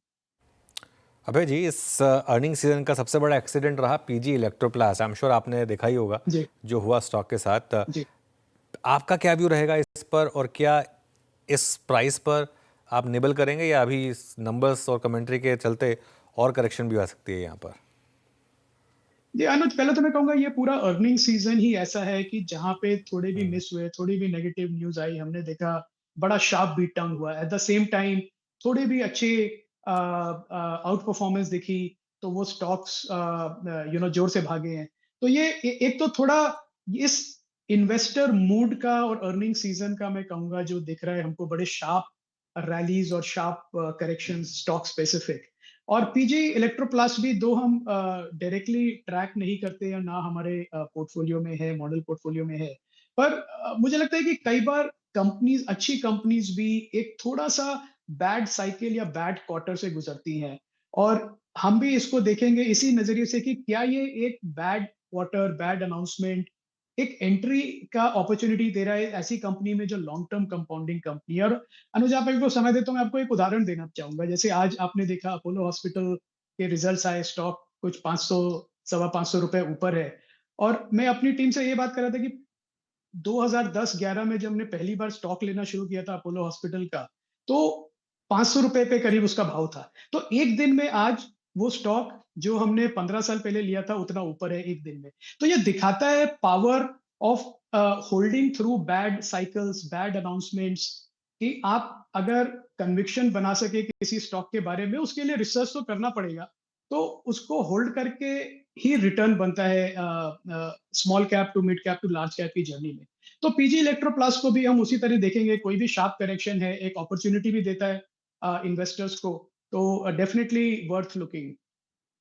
ओके, ठीक है, नज़रिया है देखने का और इसको एक चांस दे सकते हैं। वैसे आपने Q1 रिजल्ट का जिक्र किया अभय जी, और डिसअपॉइंटिंग ही रहा है, लेकिन कहीं तो ऐसा होगा, क्योंकि जैसे अपोलो हॉस्पिटल का ही जिक्र किया आपने, रिजल्ट के बलबूते ही आज अच्छी खासी तेज़ी देखने को मिली, पूरा pharma space, health care space में ठीक ठाक नंबर्स आए हैं। तो कहीं ऐसे ग्रीन शूट्स नज़र आए जहाँ पर बेट लग सकती है ऐसे मूड माहौल में? ये मुझे लगता है कि थोड़ा एक सेक्टर है जिसने इन्वेस्टर्स को बहुत डिसअपॉइंट किया है, पर अब थोड़ा वार्म अप हो रहा है, वो है कंज्यूमर इलेक्ट्रॉनिक सेक्टर जो है, जिसमें कंपनीज हैं जैसे हैवेल्स है और दूसरे लीडिंग प्लेयर्स हैं। अगर ये फेस्टिव सीजन अच्छा जाता है इनके लिए और जो डिमांड थोड़ी कम रही है पिछले क्वार्टर में, वो कैचअप करती है, तो मुझे लगता है कि ये जो कंज्यूमर इलेक्ट्रॉनिक का जो सेक्टर है, वैल्यूएशंस भी रीजनेबल है मैं कहूँगा, तो ये एक सेक्टर है जो आउट परफॉर्म कर सकता है। ओके, तो फिलहाल ये कुछ स्टॉक्स। बहुत बहुत शुक्रिया अभय जी आज हमारे साथ जुड़ने के लिए और तमाम सवालों के जवाब देने के लिए। बहुत शुक्रिया आपके वक्त के लिए। चलिए अब आगे बढ़ रहे हैं, और अगर हम बात करें मार्केट की क्लोजिंग की, तो मार्केट की क्लोजिंग वही जिसका तस रहा। फिलहाल आधा फीसदी की तेज़ी के साथ 24,616 के लेवल पर आपको निफ्टी कारोबार करता हुआ नजर आएगा। बैंक निफ्टी आधा फीसदी की तेज़ी के साथ यहाँ पे भी कुछ खास एक्शन नहीं, हालांकि निचले स्तरों से अच्छी रिकवरी तो दिखाई है। 55.26 का आज का निचला स्तर बैंक निफ्टी का, वहाँ से सुधर कर 55,180 के लेवल के आसपास तो कारोबार कर रहा है, लेकिन चौतरफा खरीदारी थी आज मार्केट में। यहाँ से क्लोजिंग स्ट्रैटेजी क्या होगी? कल हफ्ते का आखिरी कारोबारी सत्र, एक्सपायरी भी होगा, और जनरली हमने ये भी देखा कि वेडनेसडे के बाद थर्सडे थोड़ा डामाडोल रहती है स्थिति। क्या क्लोजिंग स्ट्रैटेजी? कल आखिरी दिन बड़ी खुशी के साथ कहा आपने वैसे। लॉन्ग वीकेंड आ रहा है। हाँ, लॉन्ग वीकेंड आ रहा है तो सब थर्सडे को फ्राइडे वाली फीलिंग आ रही है। अच्छी बात है वैसे। देखिए क्लोज अच्छी है श्रेया, लेकिन क्लोज परसों भी अच्छी थी और आपने देखा कल क्या हुआ। कल क्लोज ख़राब थी, आपने देखा आज क्या हुआ। तो इस मार्केट में ना सिर्फ एक दिन के क्लोज पे आप कुछ नहीं कह सकते हैं, इसमें फॉलो थ्रू की ज़रूरत है और फॉलो थ्रू आएगा तो फिर देखेंगे उसमें क्या है। अगर फॉलो थ्रू नहीं आएगा तो ठीक है, कैरी नहीं करना है। बेसिकली मैं जो कहने की बात कर रहा हूँ ना कि घर मत लेकर जाएं अपनी पोजीशन, स्क्वायर ऑफ कर लें। देखिए आप हेज भी नहीं कर पाएंगे इस मार्केट में, ये मतलब ये सब हेजिंग वगैरह काम करेगी नहीं। स्क्वायर ऑफ करके जाएं, कल सुबह उठें, फ्रेश व्यू लें, क्या होगा 100 पॉइंट का गैप अप हो जाएगा, उससे ज़्यादा क्या होगा। ठीक है, लेकिन 100 पॉइंट का गैप डाउन हो गया तो आपके अगेंस्ट आ गया तो कुछ ट्रम्प साहब ने कुछ बोल दिया तो कुछ बेकार आ गया तो इसके लिए ज़रूरी नहीं है। और प्लस क्लोजिंग भी अगर आप देखें स्ट्रांग है, लेकिन उतनी स्ट्रांग नहीं है जितनी हो सकती थी। 650 के ऊपर नहीं बंद हो पा रहे हैं हम, 24,650 के नीचे ही बंद हो रहे हैं हम। 650 तक गए लेकिन उसके ऊपर क्लोज नहीं हो पाए। तो ठीक है, एक बार 24,800 हो जाने दें। वैसे कल वीकली एक्सपायरी है, मार्केट आपको मौके देगा, इंटरडे में मार्केट आपको मौके देगा और उसके बाद 3 दिन का वीकेंड है, उसमें फिर वो ट्रंप और पुतिन की मीटिंग है, बहुत कुछ लाइंड अप है। 24,800 डिसाइसिवली क्रॉस हो जाने दीजिए पोजिशनली, उसके बाद लॉन्ग हो जाइए। उसके बाद मार्केट अपने आप आपको कह देगा कि 500-600 पॉइंट की रैली ड्यू है। उससे पहले ना रिस्क है, उससे पहले ये जैसे कहते हैं ना कि एक तीर चलाने वाली बात है कि अंधेरे में आप तीर चला रहे हैं, लग गया निशाने तो लग गया, नहीं लगा तो इसके लिए इस समय अभी थोड़ा सा मैं कहूँगा कि एक दिन और दें इसको, सिर्फ क्लोज को देखकर ना व्यू लें। चलिए अब एक काम करते हैं, एक बार अब चलते हैं यतिन के पास और डीलिंग रूम से क्या फीडबैक मिल रहा है वो जानते हैं। Yatin, good afternoon. Good afternoon. और डीलिंग रूम्स में आज 2 स्टॉक जो फोकस में है उनमें सबसे पहले है बजाज फाइनेंस। ये डीलर्स रेकमेंड कर रहे हैं BTST और यहाँ काफ़ी सारे FIs बाइंग कर रहे हैं आज। और डीलर्स के हिसाब से फाइनेंशियल सर्विसेज में ये एक स्टॉक है जहाँ 875-880 तक के लेवल्स देखने को मिल सकते हैं। और आज सरप्राइजिंगली बजाज हाउसिंग में SLBM सेगमेंट में 40 लाख शेयर्स का वॉल्यूम हुआ है, तो शायद वहाँ एक OFS की प्रोबेबिलिटी भी बनी हुई है जो डीलर स्पेकुलेट कर रहे हैं। इसके अलावा JSW एनर्जी, ये भी एक काउंटर है जहाँ HNIs काफ़ी अच्छी तरीके से बाइंग कर रहे हैं। ओपन इंटरेस्ट 2% नीचे है और काउंटर में शॉर्ट कवरिंग देखने को मिल रही है और डीलर्स के हिसाब से यहाँ भी 540-550 तक के लेवल्स आ सकते हैं। तो ये भी एक काउंटर है जो खरीदारी की सलाह डीलर्स अपने क्लाइंट्स को दे रहे हैं। ओके, बजाज फाइनेंस और JSW एनर्जी यहाँ पे खरीदारी की राय डीलर्स की तरफ से। शुक्रिया यतिन जी जानकारी के लिए। दोनों स्टॉक्स आपके स्क्रीन पर। BTST STBG ट्रेड्स की शुरुआत करें, लेकिन उससे पहले एक बार बजाज फाइनेंस का भी चार्ट चेक ले ही लेना चाहूँगी मैं। मानस जी, बजाज फाइनेंस, ये देखिए आज फाइनेंस स्टॉक्स हैं रडार पर, श्रीराम फाइनेंस, जियो फाइनेंशियल सभी डेज हाई पर। बजाज फाइनेंस भी निचले स्तरों से अच्छा रिकवर होकर अब क्लोज होने की तैयारी कर रहा है। यहाँ पर क्या स्ट्रैटेजी? देखिए कल एक फ्रेश प्राइस ब्रेकडाउन देखने को मिला था। आज 200 मूविंग एवरेज पे एक छोटा सा बाउंस बैक देखने को मिला है, लेकिन अभी यहाँ पर खरीदारी करना थोड़ा सा रिस्की है। मेरा समझना ये है कि अगर खरीदारी करनी है तो आपको 880 के ऊपर ही खरीदारी करनी है। 880 रुपए के ऊपर निकले तभी खरीदारी करें। अगर आपने आज लॉन्ग पोजीशन बना ली है तो 845 का स्टॉप लॉस जरूर लगा लें। Okay, Bajaj finance. चलिए अब एक काम करते हैं, BTST STBT ट्रेड्स की शुरुआत करते हैं। चलिए मानस जी आप ही शुरुआत कर दीजिए। तो देखिए इंडियन होटल्स जहां पर एक ऑप्शन ट्रेड दिया था, वहां पर फ्यूचर में भी BTST की तरह एक ट्रेड लिया जा सकता है। 771 के आसपास ये ऑप्शन ये फ्यूचर ट्रेड हो रहा है इंडियन होटल्स का। इसमें स्टॉप लॉस आपको 764 का लगा के रखना है। करंट लेवल्स पे आप खरीदारी कर रहे हैं तो आपके टारगेट रहेंगे करीब 785 के। ओके, इंडियन होटल्स यहाँ पर खरीदारी की राय मानस जी की तरफ से। गावस्कर, गुड इवनिंग, बताइए आपका ट्रेड क्या होगा? Good evening. आई थिंक मुझे पसंद है इस वक्त लॉरेंस लैब्स, ट्रेड कर रहा है 862। स्टॉप लगाना पड़ेगा करीब 856, मतलब 6 रुपए का स्टॉप लगाना पड़ेगा। Near term target 880 Lawrence lab. Okay, Lawrence lab near term target 880, यहाँ पे खरीदारी की राय। राजेश सातपुते जी आपने क्या कैरी किया है? जी देखिए, मैं भारती को लेके जाऊंगा। मुझे लगता है कि थोड़ा सा एक कॉन्ट्रा लेके जाऊंगा कि जहाँ पे मोमेंटम आ सकता है, तो इसलिए मैंने भारती को चुना है। ये अपने 100 EMA के आसपास एक कह सकते हैं खड़ा है। पिछले 2-3 दिनों से इस लेवल को मेंटेन कर रहा है और वो लेवल है 1870 का। तो हमारा स्टॉप लॉस होगा 1855 का और लेके जाएंगे भारती। मेरे हिसाब से इसका स्विंग का टारगेट होगा करीबन 1900-1910 का। ओके, चंदन जी बताइए आपने क्या पिक किया? बिल्कुल, मैं फोकस करूंगा पॉलीकैब पे। मेजर ट्रेंड पॉजिटिव है। यहाँ पे लगभग 20-22 दिन का कंसोलिडेशन कंप्लीट हुआ है और एक अच्छा खासा मूवमेंट 2 दिनों में देखने को मिल रहा है। शॉर्ट कवरिंग ओवरऑल यहाँ पे देखने को मिली और मोमेंटम बनना चाहिए। तो 6,850 के स्टॉप लॉस से खरीदारी की सलाह होगी। ऊपर में लगभग 7,200 तक के टारगेट बनने चाहिए। पॉलीकैब चंदन जी के पिक डेज हाइप पर क्लोज होने की तैयारी 2.5% की तेजी के साथ। आशीष कयाल जी, आप क्या कैरी कर रहे हैं कल के लिए? देखिए, मैं कैरी कर रहा हूँ केन्स टेक्नोलॉजी में। यहाँ पर आपको लॉन्ग पोजीशंस क्रिएट कर सकते हैं। आज के दिन में काफी अच्छी खासी रिवर्सल देखी गई है। अपने 10 और 20 डीएमए के अभी वो पार जाने की कोशिश कर रहा है। तो केन्स में टारगेट आएगा ऊपर में 6,400 का, स्टॉप लॉस लगाना होगा 5,900 का।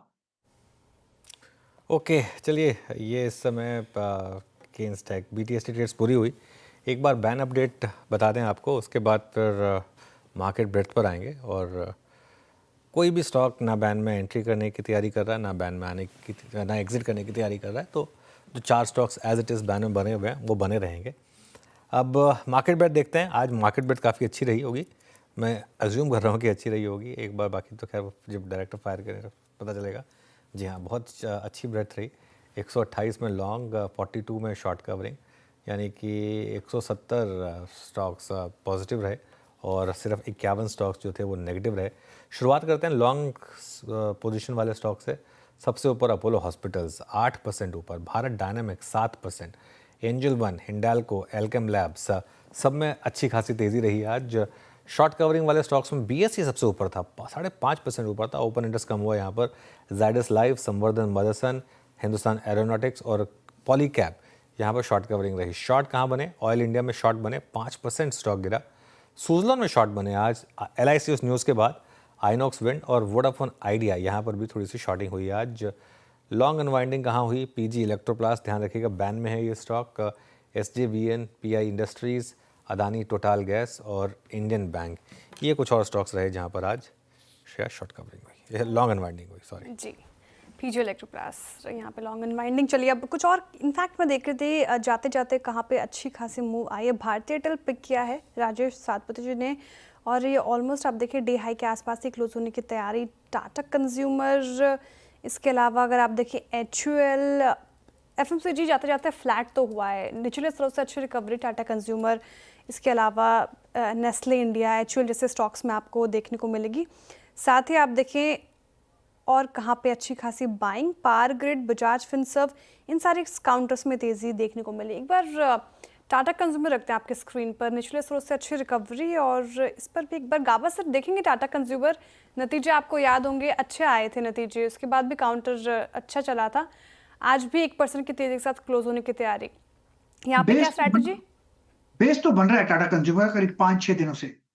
लो पर काफी अच्छा सपोर्ट है 1040, 42, 43 जोन्स पर। मेरे ख्याल से एक थोड़ा पुश की जरूरत है। पॉसिबल है कि अप मूव मिले भी, तो हो सकता है 1080 भी पॉसिबल है। सिर्फ एक स्टॉप लगाना पड़ेगा 1050 का, तो रिस्क रिवॉर्ड रेशियो भी बेहतर है टाटा कंज्यूमर। 1050 का स्टॉप लॉस, 1080 तक की टारगेट एक्सपेक्टेड है। निचले स्तर से अच्छी रिकवरी, क्योंकि पूरा FMCG स्पेस देखें आप तो वहाँ पर थोड़ी रिकवरी तो देखने को मिली है। मैरिको भी 1% अप है, इमामी, नेस्ले इंडिया, ब्रिटानिया, इसके अलावा HUL, गोदरेज, कंज्यूमर, डाबर सभी में ठीक ठाक तेज़ी। डाबर हालांकि फ्लैट क्लोज होने की तैयारी कर रहा है। एक बार PG इलेक्ट्रोप्लास्ट रखिए, जब ब्रेथ बता रहे थे सर तो मैं देख रही थी, हालांकि आज फिर से गिराइए। कल तेज़ी थी इसमें, बहुत गिरावट के बाद कल थोड़ी बाइंग नजर आई, फिर वो सस्टेन नहीं की। तो क्या डर है लोगों में अभी भी, क्योंकि भयंकर टूटा और वो बता रहा था सेंटिमेंट खराब है, डर बैठ गया है इसमें। यहाँ पर देखिए जिस तरीके से ये एक महीने में अब 37% गिरा है श्रेया। देखिए मैं बार बार कह रहा हूँ एक चीज़, ये स्टॉक सिर्फ इसलिए नहीं गिरा क्योंकि नंबर ख़राब थे या गाइडेंस ख़राब थी।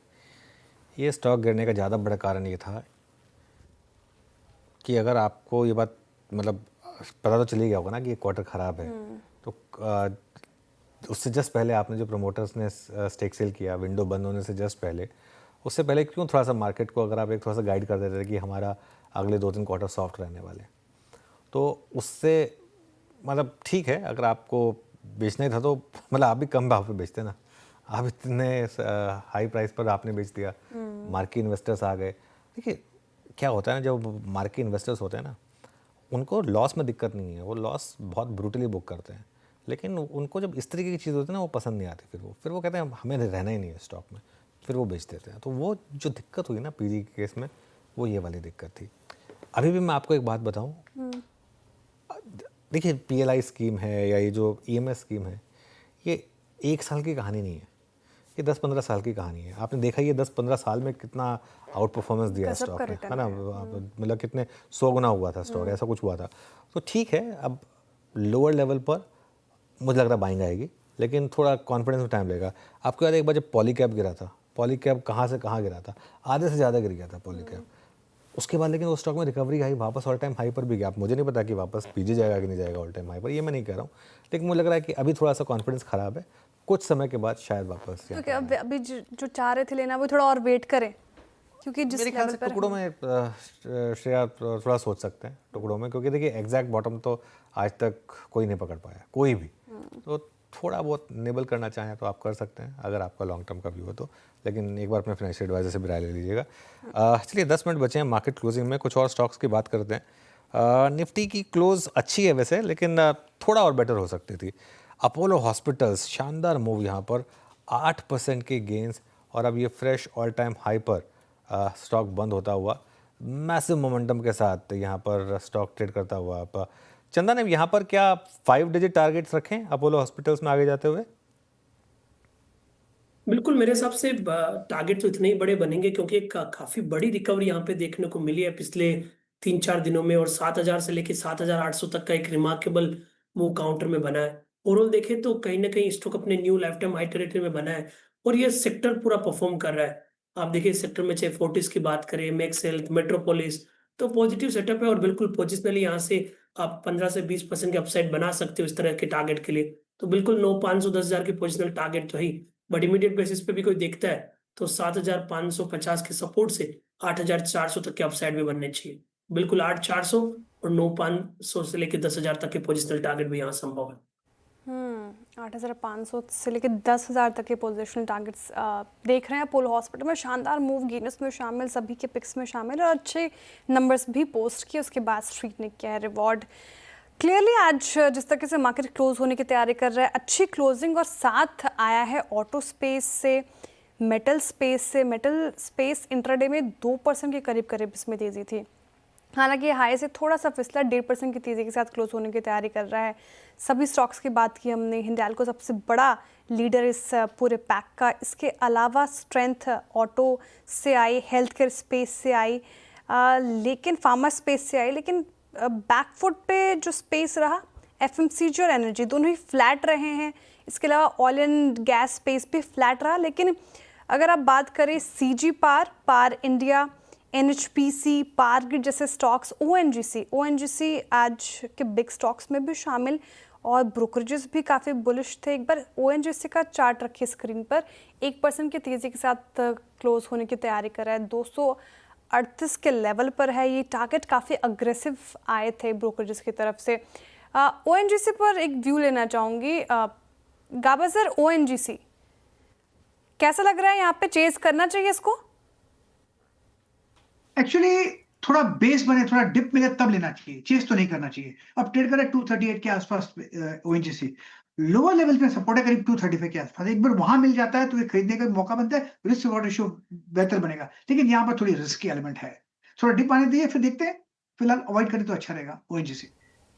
ओके, चलिए काम करते हैं, अब थोड़ा सा विषय को बदलते हैं, और मार्केट का पंचनामा काफ़ी दिनों के बाद मैं पार्टिसिपेट करने वाला हूँ आज। लेकिन श्रेया बताइए आज क्या सवाल है? डिफेंस स्टॉक पे सवाल आया है आज, हैल पर आया है, और हैल के नंबर्स आए थे कल, अच्छे नंबर थे, और स्टॉक ने स्ट्रीट ने रिवॉर्ड भी किया था। Then and there vertical rise हमें देखने को मिला था। आज भी डिफेंस स्पेस में बाइंग है। ब्रोकरेज की रिपोर्ट भी आई थी, और 38% का अपसाइड पोटेंशियल देख रहे हैं वो। 6,100 तक के टारगेट प्राइस आए हैं हैल पे। अब इनका जो सवाल है वो पूछ रहे हैं कि इनके पोर्टफोलियो में खरीद नहीं लिखी इन्होंने, क्या करना चाहिए? प्रॉफिट में है, बुक कर लें या फिर अभी भी होल्ड करें? नहीं, होल्ड करें, मेरे ख्याल से कोई दिक्कत नहीं है, और अच्छा स्टॉक है। थोड़ा करेक्शन हुआ लेकिन अब वापस बैक ऑन ट्रैक है, तो बिल्कुल होल्ड करना चाहिए। ओके, होल्ड करने की सलाह। दूसरा क्वेश्चन है इटर्नल के ऊपर। 200 के भाव से है इनके पास, और अब तो अच्छे खासे प्रॉफिट में है ये 312 के लेवल पर। इटर्नल एकदम लगातार फेवरेट स्टॉक होता हुआ जा रहा है, क्योंकि जिस तरीके से तेज़ी देखने को मिल रही है, आगे भी कंटिन्यू रह सकता है। 100% बिल्कुल, विदाउट अ डाउट। मैंने पहले भी कहा था, आपको याद होगा जी। इवन जब मार्केट में बड़ी करेक्शन चल रही थी, जब हम निफ्टी पर 21,800 तक गए थे, तब भी इस स्टॉक ने कभी भी 220 नहीं तोड़ा, 220-200, तो 200-220 का एक जोन था। अब तो बिल्कुल बने रहें, कोई तकलीफ ही नहीं है। मुझे लग रहा है कि इनके प्राइस से शायद डबल हो जाएगा स्टॉक, वहाँ पर शायद तो आप कुछ पार्शियल प्रॉफिट बुकिंग कर सकते हैं। क्योंकि उससे पहले मुझे नहीं लगता कि जो चार्ट है देख के लग रहा है, जो नंबर्स आ रहे हैं, वो जो सुनने में आ रहा है कि आगे जिस तरीके के numbers eternal generate Blinkit generate कर रहा है, जो जीएमवी ब्लिंकेट जनरेट कर रहा है, वो ऑलमोस्ट उस लेवल पे जो लेवल पर डीमार्ट है आज की डेट में। तो आप सोचिए किस लेवल का काम हो रहा है वहाँ पर। तो बिल्कुल बने रहने की एडवाइस होगी। जब बाकी तो क्वेश्चंस 3:35 पर हम सीएनबीसी आवाज़ के सभी सोशल मीडिया प्लेटफॉर्म्स पर एड्रेस करेंगे, एक्स पर, इंस्टाग्राम पर, यूट्यूब पर, फेसबुक पर हमारे साथ जुड़िए आज। लेकिन सवाल मेरा एक और सर आपसे ये था कि इटर्नल के नंबर हमने देखे अच्छे थे, क्विक कॉमर्स स्पेस में जिस तरीके से आए, ब्लिंकिट आपने भी जिक्र किया, मॉडल स्विगी का भी वही है और इटर्नल का भी वही है। लेकिन जो रिएक्शन आता है, देखिए ठीक है आज स्विगी भी ऊपर है, लेकिन हमेशा कन्विक्शन इटर्नल पर ही होती है। मैक्सिमम ब्रोकरेजेस की मान लें, आपकी मान लें या फिर पैनलिस्ट की मान लें, क्या डिफरेंस?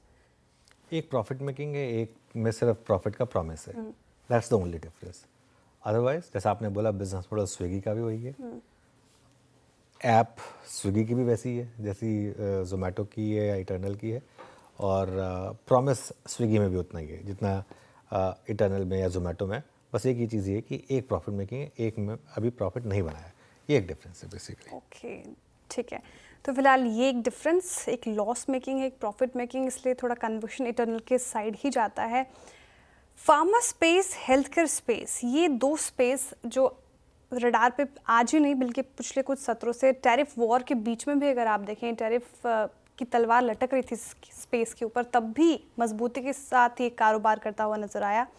लॉरस लैब काफ़ी बार डिस्कशन हुआ आज के सत्र में, इसके अलावा अपोलो हॉस्पिटल डिस्कस किया हमने, डॉक्टर रेड्डी एक बार रखे स्क्रीन पर, ये भी 3.5% की तेज़ी के साथ कर रहा है कारोबार। सिप्ला कल गाबा की पिक भी थी, ये भी अच्छा परफॉर्म कर रहा है। ल्यूपिन ने शानदार परफॉर्म किया था पिछले साल, हमें याद है। एक बार ल्यूपिन का भी चार्ट रखते हैं स्क्रीन पर। चंदन जी, ल्यूपिन बताएंगे आप, जिस तरीके से 2024 में हमें आउट परफॉर्मेंस देखने को मिली थी, क्या 2025 में एक्सपेक्ट करें वो? देखिए 2024 तो शानदार साल था लुपिन का, और 2023 में भी काफी बड़ी तेजी देखने को मिली। 2024 की याद करें तो 1300 से लेके 2375 तक का मोमेंट हुआ। वो मोमेंटम तो अब इस काउंटर में नहीं है, और उस तरह का जो स्ट्रेंथ और जो स्विंग्स है वो भी काउंटर में मिसिंग है। बट हाँ, अच्छी बात यह है कि एक दायरे में फंसा हुआ है। पिछले लगभग मैं यहाँ पे 30 वीक की बात करूं तो एक छोटे छोटे रेंज में, बट अच्छी बात है कि नीचे के लेवल पर डिक्लाइन आ रहा है। पिछले लगातार 4-5 दिन से बाइंग इंटरेस्ट है, बट अगेन वापस हर्डल के आसपास आ रहा है। 2000 का लेवल होल्ड करता है तो एक पॉजिटिव प्राइस सेटअप बनेगा जो ऊपर में 2120-2140 तक लगेगा, और बट अगेन उसके ऊपर टिक पाना काफी मुश्किल है। तो एज ऑफ नाउ तो ये सलाह रहेगी कि 1950 का सपोर्ट रखें और ऊपर में 2040 से लेके 2100 तक के टारगेट को प्ले करें। ओके, फिलहाल ये स्ट्रैटेजी ल्यूपिन पर निचले स्तर ठीक ठाक रिकवरी क्योंकि पूरे स्पेस में थी। अच्छा, एक बार स्क्रीन पर रखते हैं जहाँ पर थोड़े प्रेशर देखने को मिल रहा है। आप एक बार रखिए स्क्रीन पर, थोड़ा दिक्कत कहाँ था आज। टाइटन का चार्ट रखिए, टीसीएस हालांकि थोड़ा सा फ्लैट कारोबार करता हुआ नज़र आया आज। आईटी स्पेस, टाइटन थोड़ा सा डगमगाया, टीसीएस भी डगमगाया। इसके अलावा टेक महिंद्रा ज़्यादा मैक्सिमम आपको काउंटर्स यहीं पे देखने को मिलेंगे आईटी स्पेस से। इसके अलावा आईटीसी भी रखिए स्क्रीन पर। आईटीसी जहाँ पे पिछले कुछ एफएमसीजी कुछ काउंटर्स में अच्छी रैली है, आईटीसी बैकफुट पर, इससे नहीं हो पा रहा। आईटीसी पे एक प्रोबेबली लास्ट चार्ट चेक, लेकिन वक्त नहीं है। एक काम करते हैं, सीधे क्लोजिंग की तरफ ही बढ़ते हैं। क्लोजिंग अच्छी रही आज के सत्र की, वेडनेसडे की। अब कल की तो कल देखेंगे, लेकिन क्लोजिंग रही कैसी सर? क्लोजिंग अच्छी है, मतलब शायद आप थोड़ा सा आर्ग्यू कर सकते हैं कि थोड़ा सा और अगर 30-40 पॉइंट ऐड होके बंद हो जाते तो और अच्छा रहता, लेकिन ठीक है।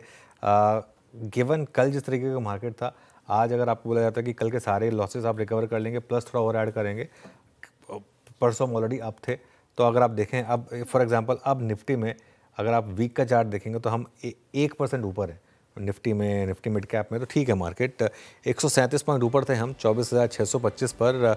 निफ्टी बैंक नहीं चला देखिए ज़्यादा, सिर्फ 1/4% ऊपर था ये इंडेक्स 55,200 पर। आईटी भी नहीं चला आज। सबसे कमाल की बात ये थी कि ना आईटी चला ना बैंक चले, फिर भी निफ्टी चला। ये अपने आप में पॉजिटिव है। मिड कैप इंडेक्स करीब करीब 0.5% से थोड़ा ऊपर था और स्मॉल कैप इंडेक्स 2/3% ऊपर था। इसके लिए एडवांस डिक्लाइन अच्छा था, बढ़ने वाले शेयर ज़्यादा थे 1550 और गिरने वाले शेयर करीब करीब 1200 के करीब थे। सेक्टरल हीट में आप देखते हैं एक बार ज़रा यहाँ पर किस तरीके के मूव्स रहे। उसमें देखिए आप सबसे ऊपर कैपिटल मार्केट इंडेक्स और डिफेंस, तो ये दो सेक्टर्स जो मार्केट के लिए काफ़ी अच्छे रहे हैं, 2.65% और 2% के गेंस रहे। फार्मा 0.25%, कैपिटल गुड्स करीब करीब 1%, ऑटो करीब करीब 1% ऊपर रहा। नीचे क्या था, बहुत ज़्यादा कुछ भी नहीं, सिर्फ कुछ हद तक Nifty PSU bank, otherwise market का ट्रेंड जो था आज का काफ़ी अच्छा था। चलिए निफ्टी का हीट मैप रखते हैं आप जरा आपकी स्क्रीन पर और देखिए top gainer Apollo hospitals. Numbers के बाद क्या शानदार रिएक्शन, 8% के गेंस के साथ ये स्टॉक बंद हुआ। हिंडाल्को, कल नंबर्स आए थे हिंडाल्को के, लेकिन आज अच्छा positive follow through. Doctor Reddy, Cipla, hero MotoCorp, eternal, BEL, Mahindra and Mahindra, power grid, HDFC life, Kotak, Tata Motors, ये कुछ और स्टॉक्स थे जहाँ पर आज आपको तेज़ी देखने को मिली। उसमें ऐड कर दीजिए आप बजाज फाइनेंस को, टुवर्ड्स एंड अच्छा मोमेंटम था, ट्रेंड में अच्छा मोमेंटम था, भारती में अच्छा मोमेंटम था, HDFC बैंक, रिलायंस, यहाँ पर भी अच्छी बाइंग हुई। नीचे क्या था, थोड़ा सा आपका इंडसइंड बैंक करीब करीब 1% नीचे था। अदानी पोर्ट्स में हल्की सी करेक्शन आई करीब करीब 3/4% की। ITC, टेक महिंद्रा, टाइटन, ये कुछ और स्टॉक्स थे शेयर जो आज थोड़ा सा कुछ स्टॉक्स वीकनेस के बाद, लेकिन क्लोजिंग ठीक ही रही है और चौतरफा खरीदारी थी आज मार्केट में। बस 2 इंडाइसेस थोड़े फ्लैट थे, वरना पूरे अगर आप देखें तो अच्छी खरीदारी के साथ। अब देखने वाली बात होगी कि कल मार्केट कैसा परफॉर्म करता है। थर्सडे है कल, हफ्ते का आखिरी कारोबारी सत्र, साथ ही एक्सपायरी का दिन, तो देखते हैं कि कल कैसी क्लोज होंगी। फिलहाल इस शो से इतना ही, अब सीधे मुलाकात होगी सभी की मॉर्निंग पैनल में। तब तक के लिए दीजिए इजाज़त और देखते रहिए CNBC आवाज़। नमस्कार।